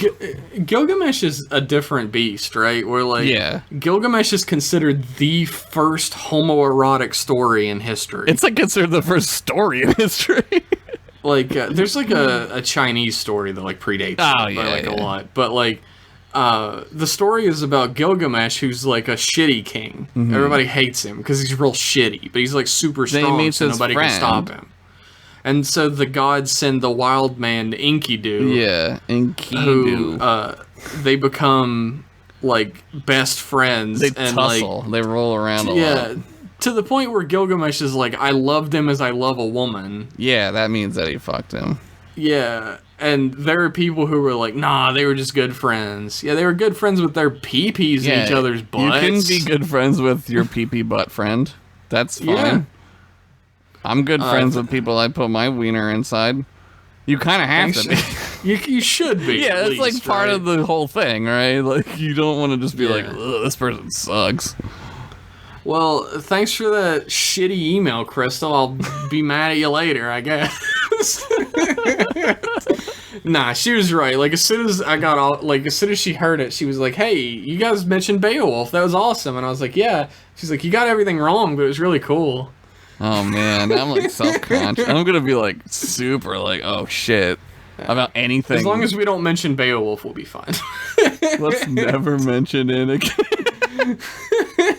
Does he like rip his arm off and hangs the arm up on the wall, right? Yeah. Yeah, that's I remember that. Yeah. There's a character in Skullgirls. He's like one of the only playable dudes. Yeah. And his name is Beowulf, and he's a professional wrestler That's who cool. wrestles monsters. That's what Beowulf does, right? Well, that's what he says he does. He's like a liar. Well, no, only in the movie he's a liar. He actually does all that shit in the story. Like, I I thought hate he that movie because it makes boasted. him out to be a liar. Didn't he boast, doesn't it? Like No, boastfulness. 100% no. He did does it? all the He shit in the raced story. that monster or whatever the fuck. Doesn't he Like, No. he like runs against Crystal's something? gonna send another email. I don't know, man. I don't remember. I remember reading it, but I remember like The whole story of Beowulf is this. I'll tell the whole story. I know, I Crystal remember. Can be mad at me he later. gets the Grendel, and then there's like he's got The king's guys are getting killed by Grendel, so Beowulf goes to help. he's not Beowulf, from that king. He like shows no, up, right? Yeah. He's like a hero of a different Yeah, kingdom. he, like, he comes shows up over. and like Grendel attacks, and he like rips Grendel's the arm mead off hall and beats him with it. in the mead hall. And then Grendel runs away and dies. So Grendel's mom comes to get fucking revenge, and then Beowulf goes and fights her and kills her dumbass too. Right. And then fucking 50 years later, he fist fights a dragon and dies. That's the whole story. Yeah, and in the movie they kind of make it like better. That movie sucks a dick, bro. That movie has a sexy gold Angelina Jolie. Is that in the story? She's sexy in a lot of movies. She's sexy in a lot of better movies, bud. Yeah, like Hackers. Yeah, Where she's a Vulcan. sexy Vulcan in that Yeah. movie. I just remember not like I don't like not knowing like the translation of something. It bothers me because like you're supposed to read it like in its original, right? And it's like so Yeah. fucking Well, hard. I mean, like we've got 7 versions of it, but they're all translations. yeah. I remember reading Like, like you can't read it in the original because nobody knows. nobody that knows shit. how to speak that shit. Yeah, They know how to translate it, I guess. was it Dutch? Smart people. Well, it's old Anglo-Saxon. But it takes place in the Dutch land, right? Yeah. It's supposed to be like It's- Norway or some shit, I don't actually remember. or like I'm sure she's screaming at her speakers, which is great. I'm That's just what I like want, digging really. a hole. I'm just like going dig up stupid. I'm already in the hole, so fuck Yeah, it. Let's go keep deeper. going. We'll go down the opposite way. I think this is a good time to move on to the final segment of our program. As every episode comes to a close, we like to turn the page in our hollow book, I guess, since it's the future. And Our Kindle. read a story from a collection called Star Trek TNG Season 8 by Mr. Rich Masters. I play the Masterpiece Theater theme. I don't remember that one. It's like I can't do it right now because I'm super tired. It's like 1:30 in the morning. Google that shit. Listen to it yourself. It's like something like that. I don't remember. Crystal probably knows what that I was trying to remember is. it the last time. I was trying to remember it the last time we brought it up too, and I couldn't then either. And then I couldn't find a video of what I think it sounds like either. It was all different. Yeah, there's been like 12 million seasons of it, right? It's just been on like forever. Our next email is, of course, from Rich Masters. Yeah. And he begins, Trek Boys. As the first part of my season finale two-parter is now finished, I realize it's been 10 months since I started this project. Whoa. What started as a way to write a genuine pitch it or ditch it treatment that took 6 minutes to read has now turned into emails that take 25 to 30 minutes, including lines of dialogue, action That's scenes, all? attempt at profound morals, and a ton of research for each episode. Let me just say that for 25 to 30 minutes of creating a thing, these are incredible. 25 to 30 minutes? These are great. Yeah, that's... unbelievable. I would stay up all that's how night long it thinking takes. it. I'd be like, oh god, what? I would be too like, it'd be too much. You know what was weird? The other day, I was like trying to think up a fantasy name for a character for something I was writing. And I came up with this name, and I was like, wait, that's from something. Yeah. And I Googled it, and I couldn't find anything. I was like, well, wait, what the fuck is that name from? And I realized it was the name of the leader of the Jim Hadar that died in Picard's arms in one of these stories. That's and it just fucking popped into my crazy. fucking head. It's part of me now. Yeah, There's no it's escaping real. it. It's real now. Yeah. I can't remember the name now, unfortunately. Except for chronology, because as Daruma kindly pointed out to me in the Discord, Hawk should be dead by the time the Dominion War starts. So, another reason writers normally have editors, I guess. They saved him, it's fine. We don't really know when. Yeah, maybe. I don't know. Maybe he dies like halfway in the season. Who's to say? We can hand wave it. It's not an inconsistency that bugs me, per the previous No, email. this is fine. Like, you don't really know when. I mean, Anyway. yeah. In all this time, there's been something I've been avoiding. Something I wanted to wait until I had the right sort of story to tell in order to utilize. What? It's not a Rumpelstiltskin. It's not a Shit. Nagilum. It's not the Satan from Megas 2, but it's almost as evil. Buckle up, boys. It's a long one, because of course it is. In a pristine white lab, the Traveler sits. What? Watching something grow in a petri dish. This dickwad is back? He turns to a colleague to ask what he sees. Admitting she's never seen anything like it, the young Denobulan asks what it is. It's Reality 767, the Traveler replies. What? It's dying, and one of our collective found a way to nudge it back to life. The Denobulan is amazed and asks how that's possible. The Traveler smiles and explains that to her, the Denobulan's abilities to warp time are just the same as this person's abilities to fix things. We don't question why a person is able to do the things they can do here. We just make sure they use them in the correct ways. The student admits she would love to meet this fixer, but the Traveler says that it simply isn't possible at the moment. He has asked not to be disturbed. Later that evening, what time is it when you're in a weird science limbo?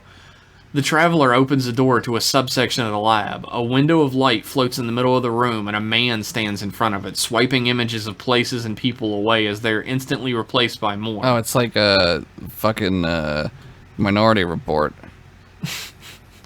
Hello, Wesley, says the Traveler. I knew it. Just as evil. No.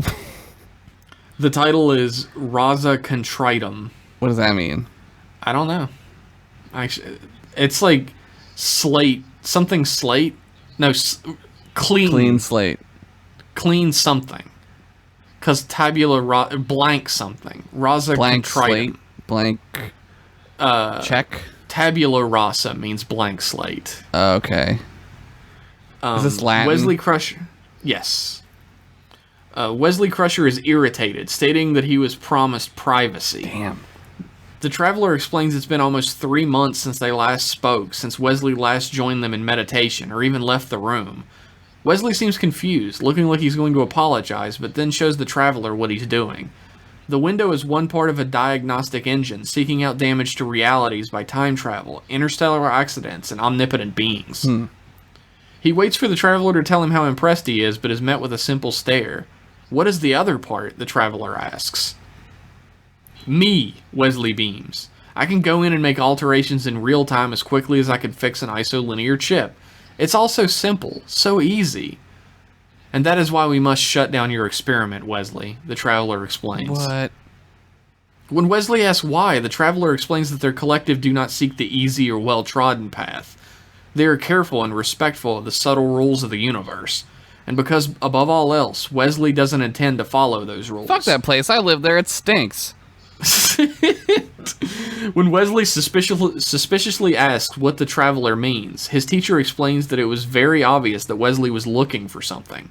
Now found out, Wesley admits he was searching for another version of himself. one that was happy, one that was given the life he always wanted. But he can't find any other version of him in other 10,000 alternate realities. I feel like this is more of a comment about Will Wheaton. This is great. The traveler asked if he looked for or at anyone else, or if he just selfishly spent the time looking at his own existence. Wesley's silence provides an answer. The traveler comments that there is no other version of Wesley, or the traveler, or any of those in their community. That's the point. They get taken out of their universe. They're one-of-a-kind emergences, god-level geniuses, and powers beyond mortals. The traveler asks Wesley to shut down the experiment and join the rest of them for a meditation session to get centered again. Boring. Wesley agrees and goes to shut down the experiment, but then at the last minute sees something in the window. What? An image of something only the two of them can see. Don't do it, the traveler warns. This sort of change is not ours to make. I'm sorry, Wesley says before stepping through the window. Bye. It's the only thing I can't understand. What a modest prick. Wesley stands in a Starfleet red uniform on a much older ship's corridor. He waits until the corridor is clear. Oh yeah, you're right. He waits until the corridor is clear and consults the computer panel on the wall. Once he has the information he's looking for, he moves with a purpose towards the turbo lift and goes to the Deck 8. Wesley arrives in the mess hall where he watches as two men are having a conversation about one of the men's wives. The first says that the second's wife should just join the crew, but the second rebuts that unless she could get her promotion to chief medical officer along with it, she wouldn't be interested. Yeah, she's hot too. Well, Jack, says the first, sometimes you just have to seize an opportunity when it comes along. Easy for you to say, says Jack. I don't think I don't think you can just commandeer a medical bay when there's a ship's emergency. The first man laughs. Are you implying I engineered a battle with the Cardassians to get a promotion? Jack puts a hand up. I'm just finding it tough getting used to calling you Captain Jean-Luc. What? It's little Jean-Luc. He's got his weird hair on his head. It's Jean-Luc Picard. Jean-Luc Picard? As Red Alert sounds, Jack Crusher and Jean-Luc Picard rush out of the mess hall, but at the sight of Wesley, Jack stops, telling Picard he'll be right there. He goes to Wesley and asks if he knows him. No, but one day maybe, says Wesley. Jack leaves, obviously confused, and Wesley opens another reality window and steps through back to his own time. That kid was a dork. Man, I hate that kid. I hope I never see him again. Hope I don't have a kid like that nerd. Wesley opens his eyes on Earth in the present-day San Francisco. All seems well, and he goes to a public information kiosk and submits a general inquiry about Jack Crusher. All access to Crusher's service record is denied. He asks about Beverly and Picard, and then about the Enterprise, but all access is prohibited. He asks about many of his old crewmates, but when he gets to Worf, an alarm sounds and security officers are beamed in to detain him. Fuck kind of place is this? He tries to open another reality window, but he simply can't. You fucked up, dick. In a cell at Starfleet headquarters, Wesley sits trying to talk reason with the security officer, who unsurprisingly tells Wesley to shut his mouth. Shut up, Wesley! Shut up, Wesley! The door to the brig opens, and in steps head of Starfleet security, Admiral Luther Sloan. Oh, for God's sakes. Oh my Sexy God, 31. Fucking sexy 31. He starts with a soft question for Wesley. What's his name, his place of birth? Then he ramps up and asks why Wesley was searching for Starfleet officers. Wesley explains that he served with those people on the Enterprise about 10 years ago. Sloan tells him he's going to rot here unless he tells him more than lies. Wesley challenges Sloan, stating that if he wasn't who he says he was, then how, giving the Cloak and Dagger state of secrecy, would he know about the Enterprise D's activities along the neutral zone, or Wolf 359? At the mention of Wolf 359, Sloan's ears prick up, but he leaves the brig.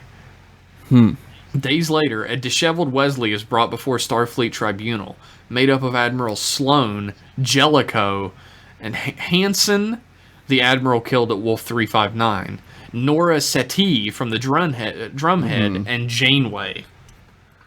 Damn, Janeway. They're a somber bunch. Admiral Janeway. Welcome back, Admiral. She's finally in an episode, but it's an evil episode. They're a somber bunch, nothing like the Starfleet he knows. They grill him about where he's from, who he is, and who he's spying for. The Romulans, the Klingons, the Cardassians? Wesley scoffs, asking why he would spy for someone the Federation are at peace with. Peace, Janeway snarls. Why would we be at peace with those that are trying to exterminate us, who we haven't so much as traded with in nearly 20 years? What the fuck is going on in this place? How can we not encounter either of those species, asked Wesley. Their territory borders Federation space. Admiral Jellicoe tells Crusher his coincidental confusion is not fooling anyone. Any child with a history pad knows that Starfleet space is now significantly smaller. The Marauders, Terran, Tellarite, Vulcan, Solaris, and Andorian sectors only. Damn. With horror, Wesley realizes what has happened. He's returned to the wrong reality. Way to go, dickwad. He explains that as stupid as this sounds, he's from another reality, that somehow he has crossed into this one accidentally and can't get back. Convenient, Janeway counters, but luckily we have ways of finding out the truth. Take him to Captain Tuvok. Oh, Captain Tuvok is gonna mind meld with your ass, bitch.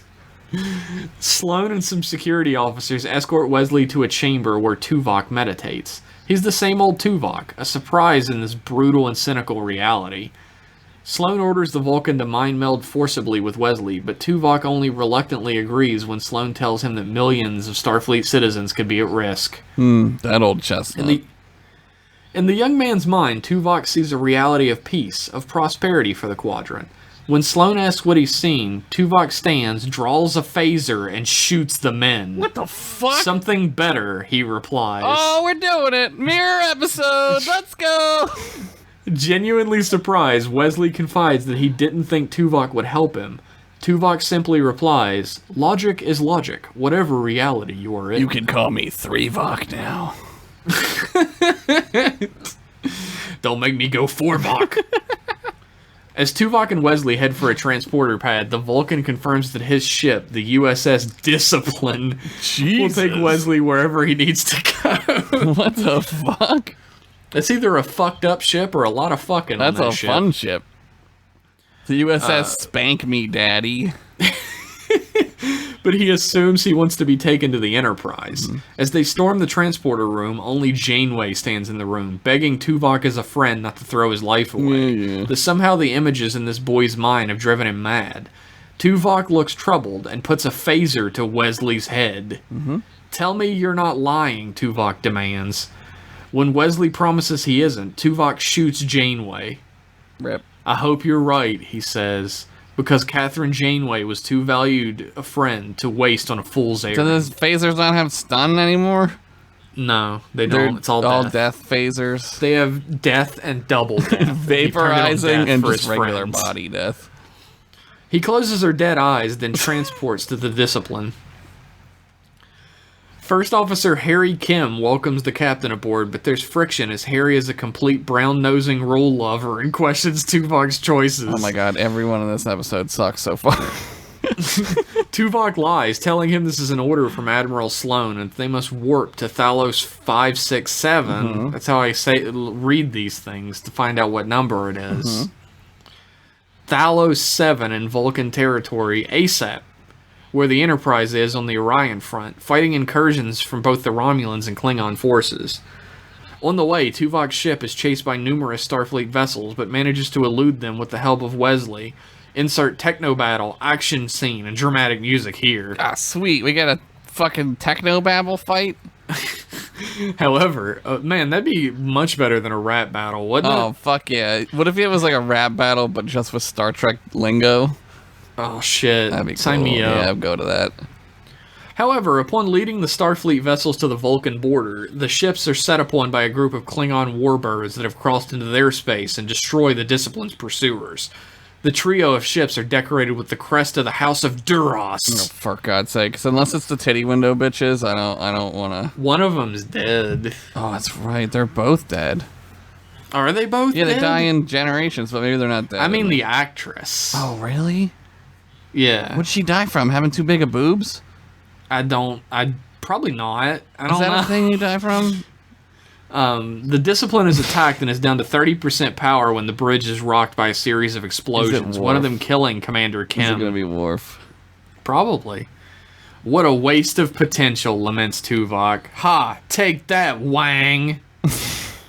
With the ship in dire straits, the Enterprise comes swooping in to destroy 2 of the warbirds and chase the other one off. With a warp core breach imminent on the Discipline, Tuvok orders everyone to escape Pix? Escape pods. Pods, okay. Escape pods, as the Enterprise seems more concerned with chasing the other warbird than transporting the crew to safety. Tuvok stays aboard the ship, trying to stabilize the ship's systems. As Wesley's pods jettison from the Discipline, the ship explodes, violently rocking the pod and knocking Wesley out. He wakes in a biobed aboard the Enterprise and is greeted by Alyssa Ogawa. Hey, she's a doctor now? She calls for the doctor, and Wes sits up expecting his mother, only to be greeted by Dr. Solar, the ship's CMO. Oh, this is for you, Jeff. This is the best episode so far. Jeff, would you like a sponge bath? He asks where Dr. Crusher is, to which Dr. Solar raises an eyebrow and asks, Dr. Crusher? Mm-hmm. Before any more can be said, Lieutenant Commander Data enters the room and asks flatly if the boy is ready to be taken to see the captain. Solar barely interacts with Data, merely waving a hand. Without so much as a look, Data lifts Wesley off the bed and marches him towards the turbo lift. Does Data have his sweet sleeveless uniform on? Yeah, is he ripped as fuck in this one? Though Wesley tries to interact with Data, asking about Captain Picard, he finds his previous android friend completely inhuman, embracing the robotic part of his personality more than the human. As the 2 men arrive on the bridge, there is no Worf, no Geordi, no Riker. Instead, the engineering station is manned by Chief O'Brien, the security section by someone completely unfamiliar. Fucking the most evil engineering man, Chief O'Brien. Entering the captain's ready room, Wesley knows that he can just talk to Riker or Picard. He'll be listened to, believed even, but Riker isn't in the ready room. Commander Elizabeth Shelby is. Oh, God. And she's the Enterprise's first Well, officer. Wolf 359 went to shit. Where is Captain Picard? Wesley demands. Jean-Luc Picard? Mm-hmm. I'm sorry to tell you, but my friend has been dead for a long time, says a voice. The replicator whirs, and from behind it a man steps out. Captain Jack Crusher. Oh, for fuck's sakes. Dad? Wesley asks the confused man, who clearly recognizes Wesley. To be continued. What the fuck? What's gonna happen next? Has Wesley ruined reality? Yeah. The argument could be made for him already having ruined it by merely existing. I was gonna say that. I mean, spoilers, but nah, he hasn't. But it's not as if George Kirk died or anything, is it? Remember that classic Star Trek M-Class joke? Oh my god, that's like greatest hits, man. It's not like George Yeah. Kirk is dead or anything. Did you know that this episode and the last episode mark 3 years since we started M-Class I've told podcast? you many times never to tell me that. And yet... That's great, though. We've built such a great thing together. Yeah, I know. But I'm getting older. I'm close to dying. I think that was... Alright, that was good. I mean, this is very, like, season 7 finale, right? It's like... This is... It's not like an evil alternate universe it's thing. not. It's that he's fucking created this Right, universe. this is like a infinite universe Times number. Arrow? Is that the name of the episode? Where it had, like, Tasha Yar's back again? Yes. And they're, like, the slightly more militaristic. Yeah, they all have, like, the phaser belts and shit. Yeah. That's pretty much what has happened here. Yeah. Except way worse. Yeah.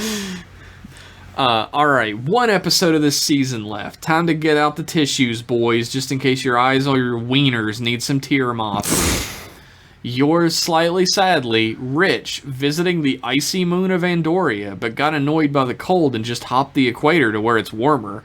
Seems like the Andorians should have thought of that. Not to mention the rebels on Hoth. I don't think it matters. I don't think the equator is gonna help you on those I planets. think it's like, yeah, it's a moon, right? Andoria. Andor is the big planet. It's like the gas giant, and Andoria is the moon. Yes.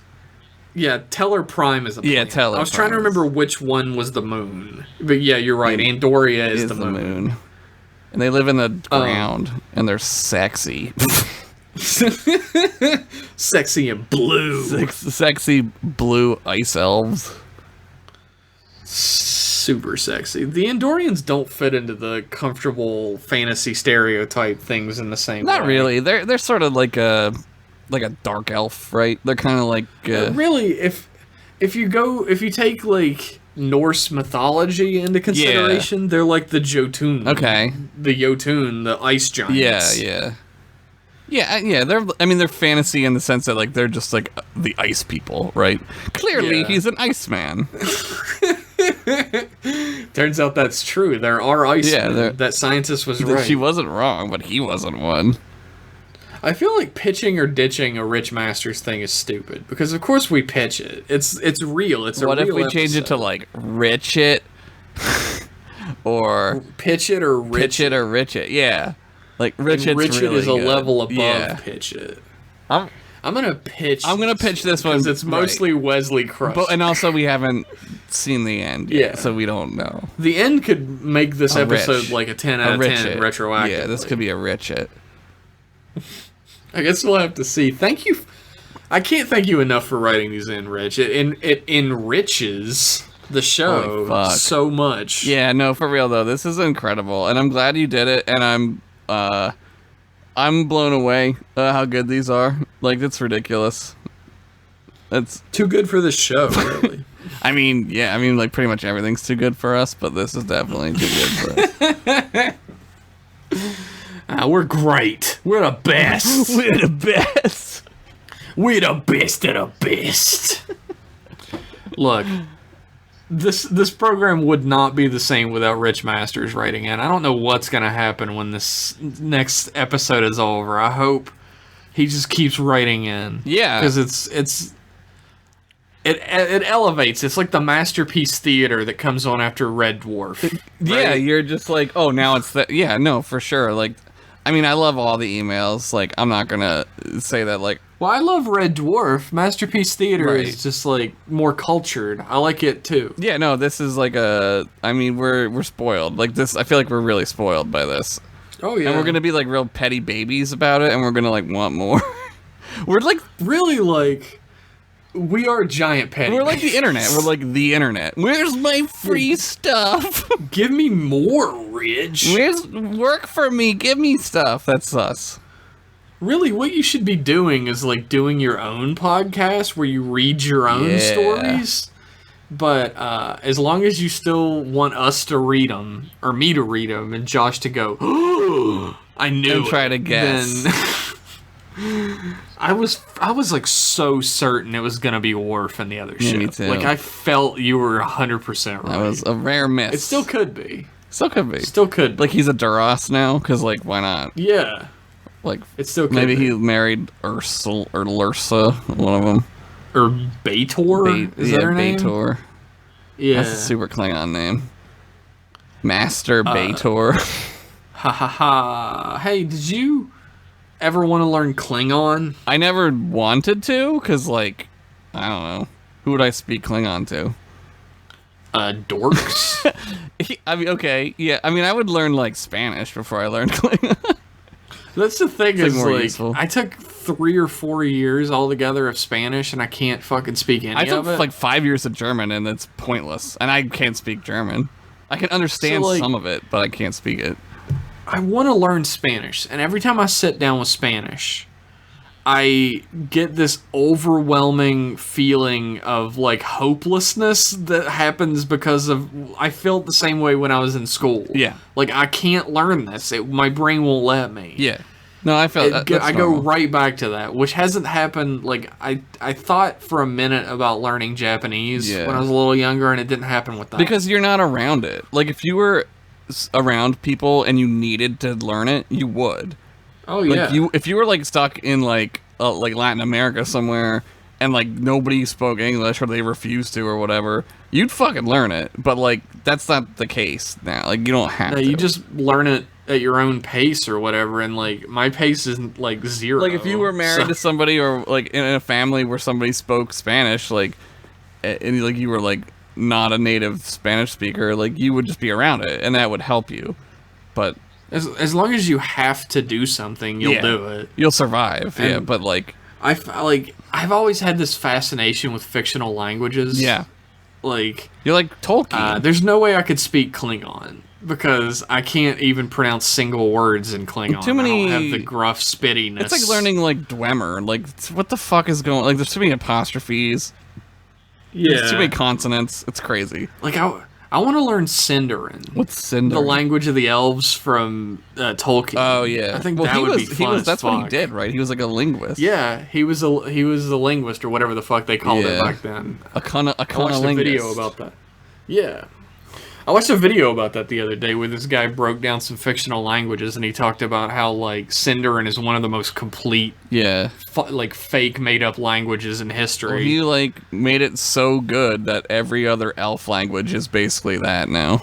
It's all just Sindarin. And the thing is, like, his notes reveal that, like, a lot of his notes are lost at this point, that he created the entire dwarf language, Kuzdul. Yeah. But he didn't tell anybody or share any of it because only the dwarves are supposed to know that Man, language. that's the most Tolkien ass shit. He, like, dwarves don't use their language around anyone else, only other dwarves, so he didn't release hardly any I of it. love that dwarves are anybody. like, they're like mysterious. Like I love that shit. Yeah. It's cool as fuck. There's a thing that I think is lost in fantasy ever since like Dungeons and Dragons, I think, where Yeah. like fantasy races are just humans that look different now. They all Right. like they're the same. In Tolkien and like mythology and stuff, there's something very magical about Right. everything that isn't human. I feel that way about Elder Scrolls lore. I feel like out of all of them, that one is the closest to like where you're like, what is going on with these people? You know what I mean? Like they're all like very human looking, but like they're so different and they're so complicated. Everything's so fucking Elder- complicated.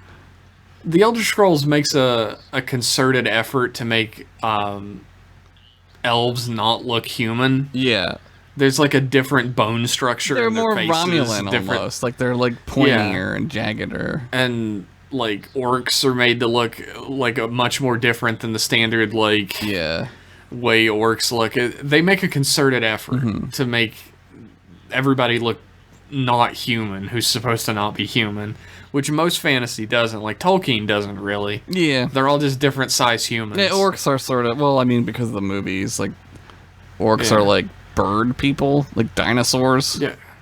Orcs are like the weird thing about orcs is that they became their own They were thing elves, yeah.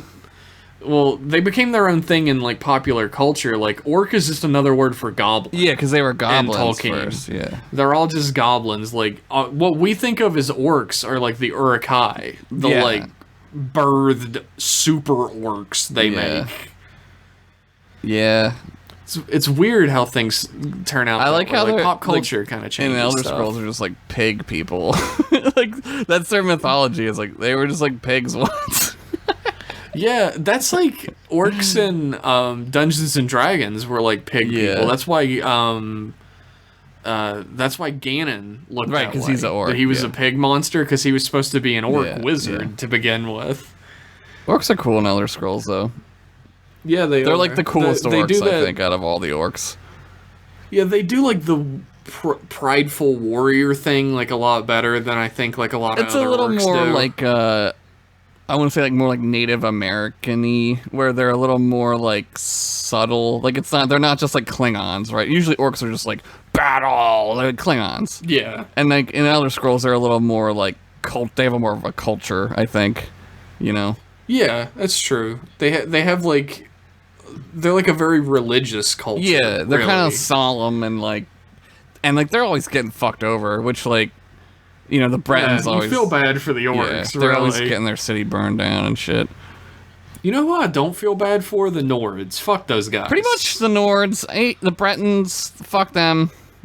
Yeah, the Bretons and Nords suck Yeah, they're dick. dickwads. The Imperials are like You fucking Imperials. Like, seriously. huge fucking conquering pieces of shit. Yeah, I could deal without that. That's annoying as fuck. Pretty much all humans in Elder Scrolls are The real Red Guards shitty. are, like, kind of okay, but they're real close to, like, Bretons. Like, they're, like, the same.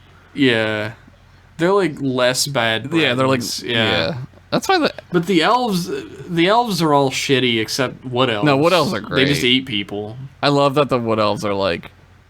Don't go there. Like, don't go near there. Just if you don't want to get eaten, don't go anywhere you're near not- the Wood Elves forest. You're not going to come out of there. It's, like, very Indiana Jones. Like, what is there? Like, what is Yeah. that, you know? We just ended up talking about Elder Scrolls. I've been playing like Skyrim is like the fucking like warm soup when you're sick. Oh, It's just God. like comfort food. I've Dude, I've been feeling really bad lately, like Yeah. headaches constantly and like my ears rumbling and shit. Yeah, mine too. So What's like I've just going been on with playing this? Skyrim. I love Skyrim in the winter. Like a cup of soup, a Skyrim. I'll fucking play Skyrim and put the Skyrim soundtrack on with a blanket on, and I'll just like fucking zone the shit out, dude. I actually am playing as a Nord for the first time. I never 'Cause did I it. hate playing as a warrior and then having like really shitty defense like everybody else does. So I chose a Nord this I never time, do and, straight like warrior. I always do sneaky. I do sneaky archer is like my Sneaky favorite. archer I love rolls. You sneaky just archer. one shot everything. Yeah. Like I actually recommend doing straight warrior with like two-handed weapon. Yeah. To begin with, it's kind of difficult because Yeah. you have to get up close and personal. But now I go into a bandit camp and it's like I'm fucking like sweeping up with a broom and I'm just killing people Yeah, left you get and like right an as axe I'm going. doing It's it. crazy. And like everything dies in one hit. Like people run at me like you're gonna regret coming. Blah! Yeah. And they just fucking their head flies off. I love that. I did the It's two. so I did the fucking two fun. swords, and you get that fast sword perk. Oh And yeah. you're like a propeller blade of death. Like things just die. They're just meat. They just come out meat. Dude, I went back to the first Dwemer ruin you go to. Yeah. The one that like Calcemo sends you to. Shaft, little shaft, Yeah. whatever it is. I really love Mizensheleft is my Yeah, favorite there's so many of them. Dwemer word. But like this like Dwemer Centurion started walking towards those me. are scary. And I did one power bash with my axe and it just fucking died. You're like super powerful. What like fucking level are you? Dude? I think I'm level 25. It's just I put all my perks into two-handed, Oh, yeah. so I'm like fucking unstoppable. Yeah, that's cool. It's so fun. I did a. It's like comfort food. It's 100% comfort food in video game form. Yeah, there's something about that game. I don't know what it is. It's like it's just magic. It's just pure magic. I love it. It very much is the warm blanket when you're sick and it's cold. Yeah. That video game is. I want to play it. Fucking play it. I'm gonna go play it after this. It's 2:14 in the morning. I'm gonna stay up until 5 a.m. playing it probably. I woke up at 5 a.m. yesterday morning, and I was like, fuck it. And I got a bowl of cornflakes, and then I ate the cornflakes, and then I fell back asleep till like 11, and then I woke up with like the worst migraine I've ever had in my life. Oh my god, dude! I went to bed at like 4 last Yeah. night, and then at like 7, my fucking is when all the alarms you're started right in going that off because sleep when you're like not asleep. yeah. Ugh. The alarm started going off in my apartment because the power went out and like all the things reset and needed to tell me, including my fucking dishwasher. You live in the future. The dishes are done. The dishes are It's done. such an old dishwasher though. It's like ancient. I don't know why it's doing that. It's weird.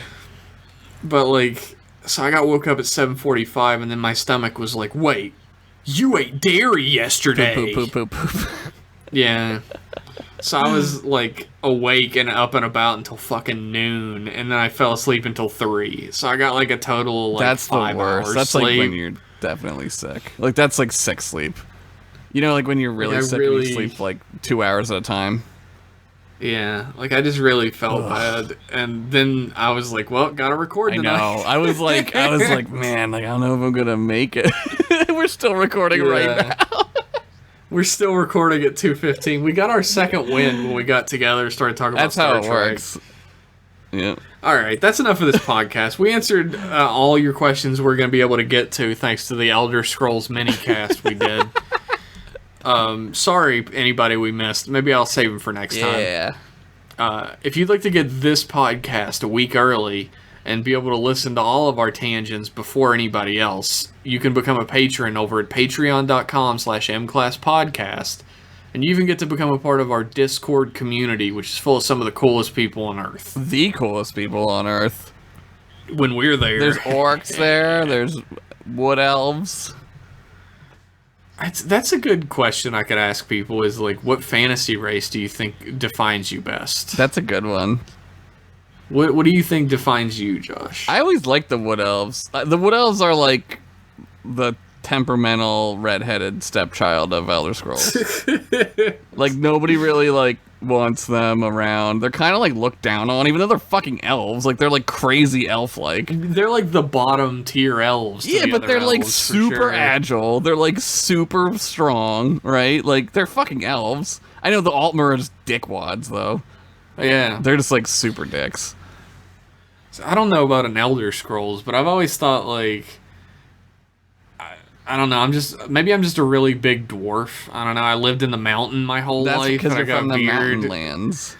Yeah, I don't know. Maybe like a half elf, since like I'm from the Elven lands, the fucking like forests and shit, where everybody's backwards as fuck. But I never you fit could be in like there. the Dwemer. The Dwemer are like elves, right? They're not like dwarfs. They're dwarves. Well, the Dwemer are like monsters. What they do to the fucking Falmer is horrific. Yeah, they're horrible. Well, they're also like, they like, isn't there the one Dwemer who like is alive in, I think, Morrowind? He's like a robot. He's like half a robot. He's got like robot legs or whatever. Legs. He's got like Dwemer legs because he's like too fat to move on his own. Because he's got like corpus. Yeah. It's like a disease that makes you super fat and monstrous. Which I guess I'm developing as I get older. Well, if I keep waking up at like 5 a.m. and eating fucking candy cereal, that's what's gonna be me. You know what I want? Candy cereal. Yummy. Yeah, dude, I've got like the tiniest amount of Reese's Puffs that like isn't enough for a bowl. That's the fucking worst. Like, it's just like left in there and I keep looking at it like... Because you don't want to eat like a little bowl. That sucks. Yeah, it'll make me want more, and I don't have any more. You have to go just get another box. Or 2 boxes. Dude, I fucking love Reese's Puffs. It's so good. I like unashamedly love Sugar Smacks. People always are like, ugh, but I love them. I like Sugar Smacks. They're so good. They're pretty good. When they don't have salmonella in them. It's just a little bit of flavoring I'm not on board with. If you'd like your email read on this program, you can ship it on in to mclassemail@gmail.com. Mm-hmm. And you can have a grand old time on the Twitter internet if you follow us on that particular service at mclasspodcast. I'm doing good, Josh. Shut up. Late. Yeah, it's getting a little late. Thanks everybody for tuning in, and we will be back in 1 week with more M-Class goodness. Bye. Peace.